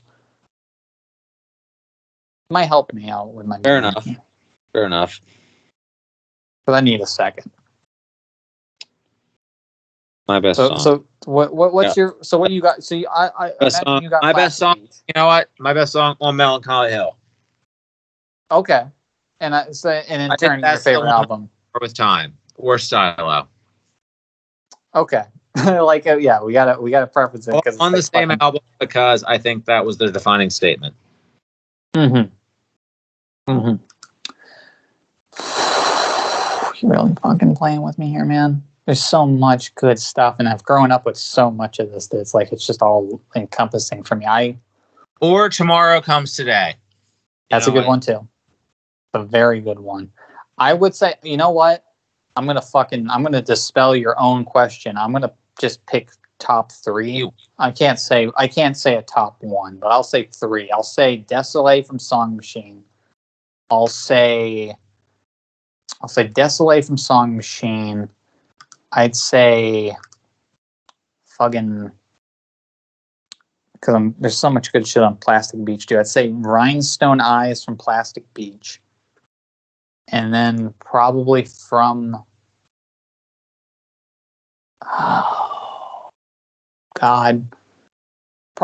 actually, you know what?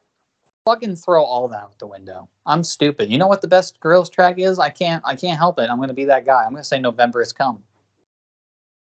I'm going to say November Has Come is the best Gorillaz track. And I understand everyone's going to go like, oh, you just write in MF Doom, but it's not just because of that. It's because that is a perfect song, I think. And so it's boring as a choice. It's a really boring ass choice. But I will go with November Has Come as the best Gorillaz song. And then if you want to round it out, you can go Désolé and Rhinestone Eyes from Plastic Beach. All right. November has come and it's gone today. And that's Wyatt. And I'm Patrick. And we are gone today. And we are living off borrowed time. Thank you for listening to our Gorillaz episode.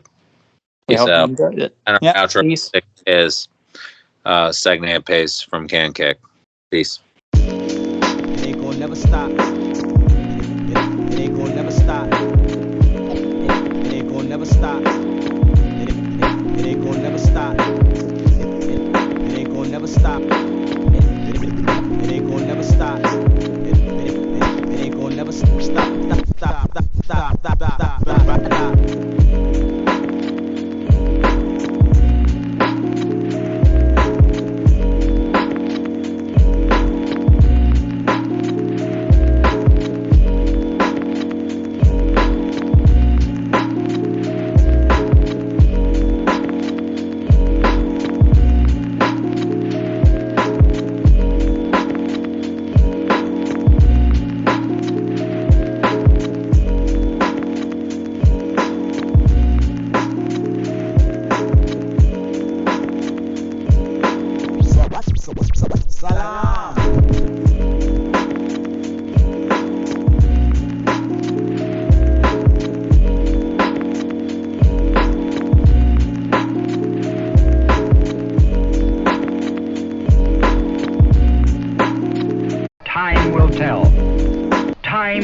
be conquered by man. But when the time is right, perhaps the greatest revelation of all time will dawn upon us.